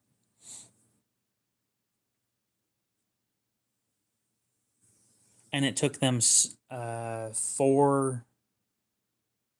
4 days to change their mind and go back.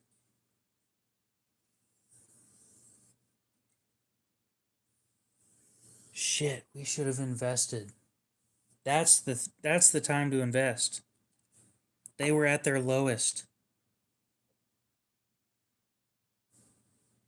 But yeah, that I think almost is that the lowest or the fastest other than um Apple. Apple lost like 1.3 trillion dollars in the last year or something in market cap. Like they're fucking up.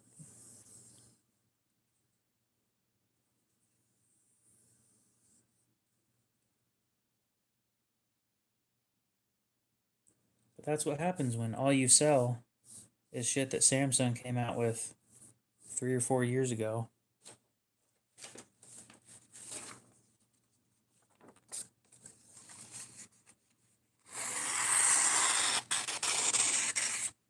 Good enough for meat.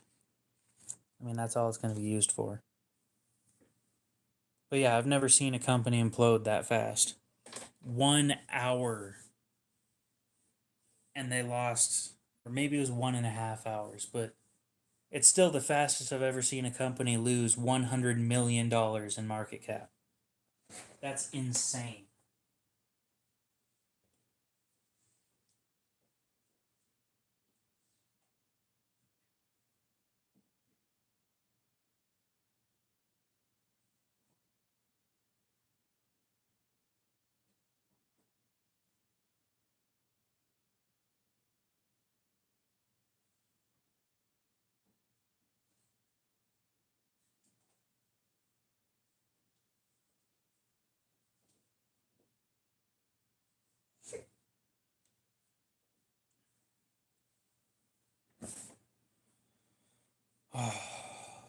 I have nothing else to do. Okay, so what do you guys think, right? I've come up with a plan. I know some of you guys are saying, great, he came up with a plan. Anyway, on eBay, I have found aftermarket parts for a Spyderco Para 3. There are VG10 blades, which is the main most important thing. I went out a while back, or last week or something, and bought a set of Para 3 scales. But I don't have a knife to put them on. So, my thought was, I buy a whole bunch of aftermarket parts and make my own Para 3. The only real Spyderco parts on this knife will be the scales. The rest of them will be cheap aftermarket Chinese parts. And no, it will not be sold. It is mine. The total cost of the build is going to equal about 90.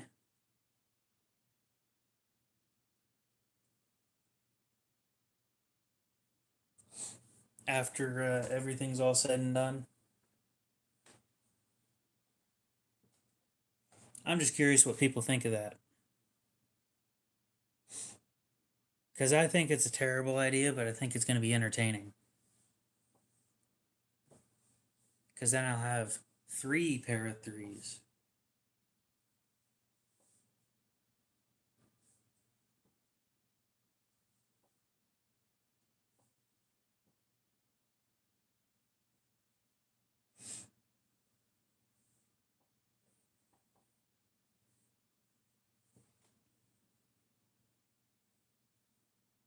Para 2.5.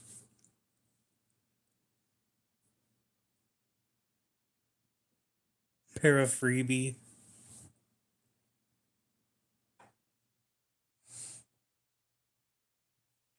And then I'm going to carry it. The problem is I'm not expecting everything to fit quite properly, but we'll find out. If it doesn't fit, you just return it.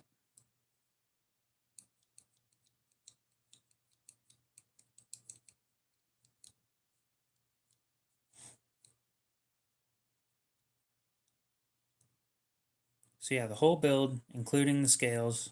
Let's see. Titanium hardware.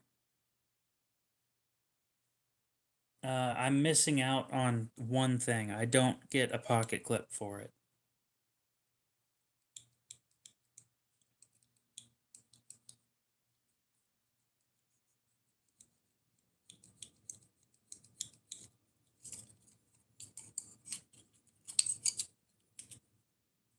Hmm.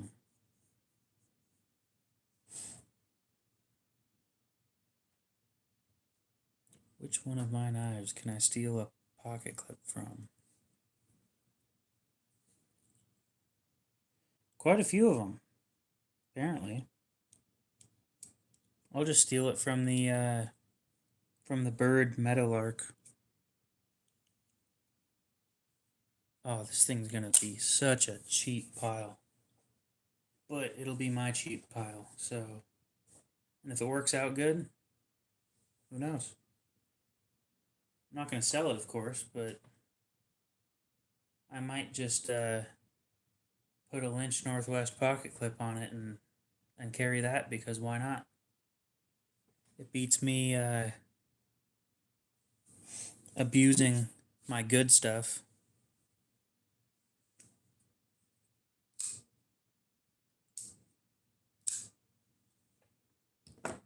Anyway, guys, I think I'm going to go ahead and end the stream here. Let me double check if anybody said anything else. Yep, didn't think so. Okay. I think I'm going to end the stream here. We've been going for... Oh, actually, I could go for another 5 minutes. And then it'll be 3 hours. You have a good one, Knives, I guess. We'll see you later. I just don't have anything to do or say.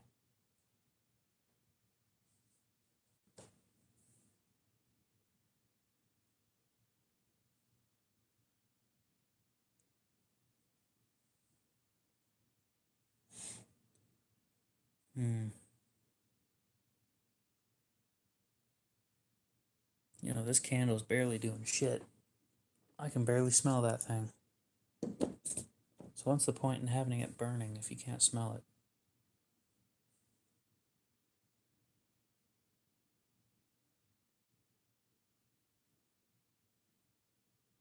Poof, it's out.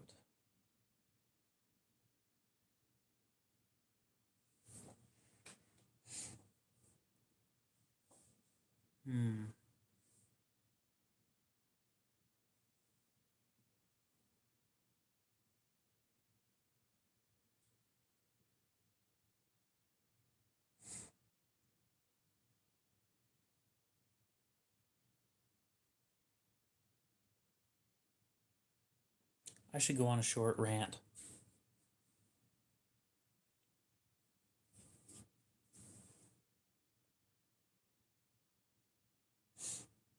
Let's go on a rant about why I don't like washers, or why I like washers and I don't like bearings. So bearings take more maintenance, and a lot of people say, well, no, they don't. As long as you don't get your knife muddy. Well, there's the problem. I don't know what I'm gonna do with my knife. I might throw it in the mud because I'm bored. Then I gotta take it out and clean it. And you know what's not gonna be clean? The bearings. You know what would be clean? Washers. That's why I go with washers. Because I think washers are better. They are superior when it comes to maintenance. Now this mutt is weird. It's a little different.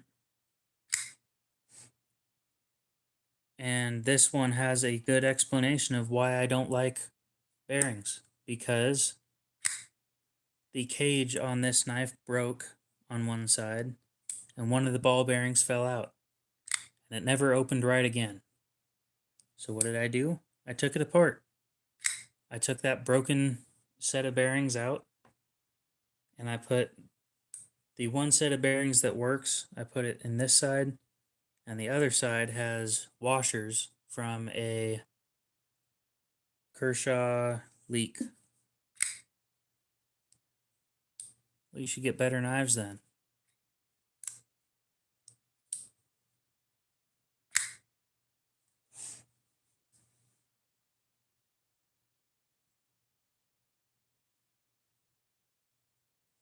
Also, I've been playing with it for a while, specifically to make it that smooth.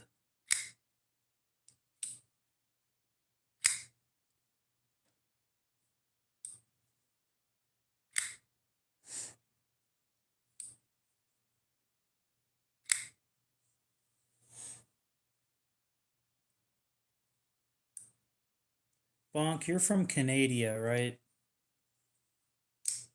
Because if you're from Canada, then I can't sell you anything.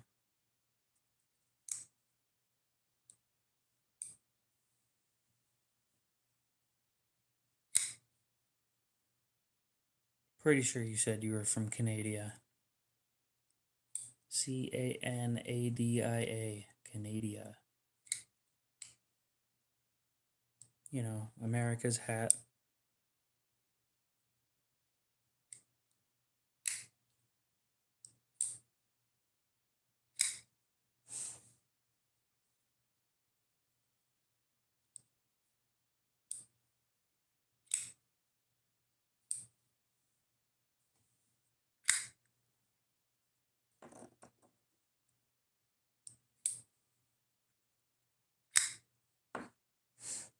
Oh, this thing's such a nice knife, though.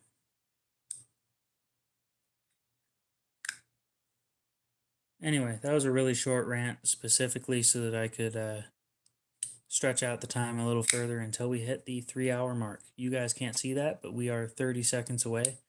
So, here in about 5 seconds, I'm going to start my outro thing.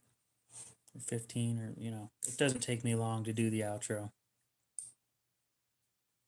But yeah, D2 is still a great steel.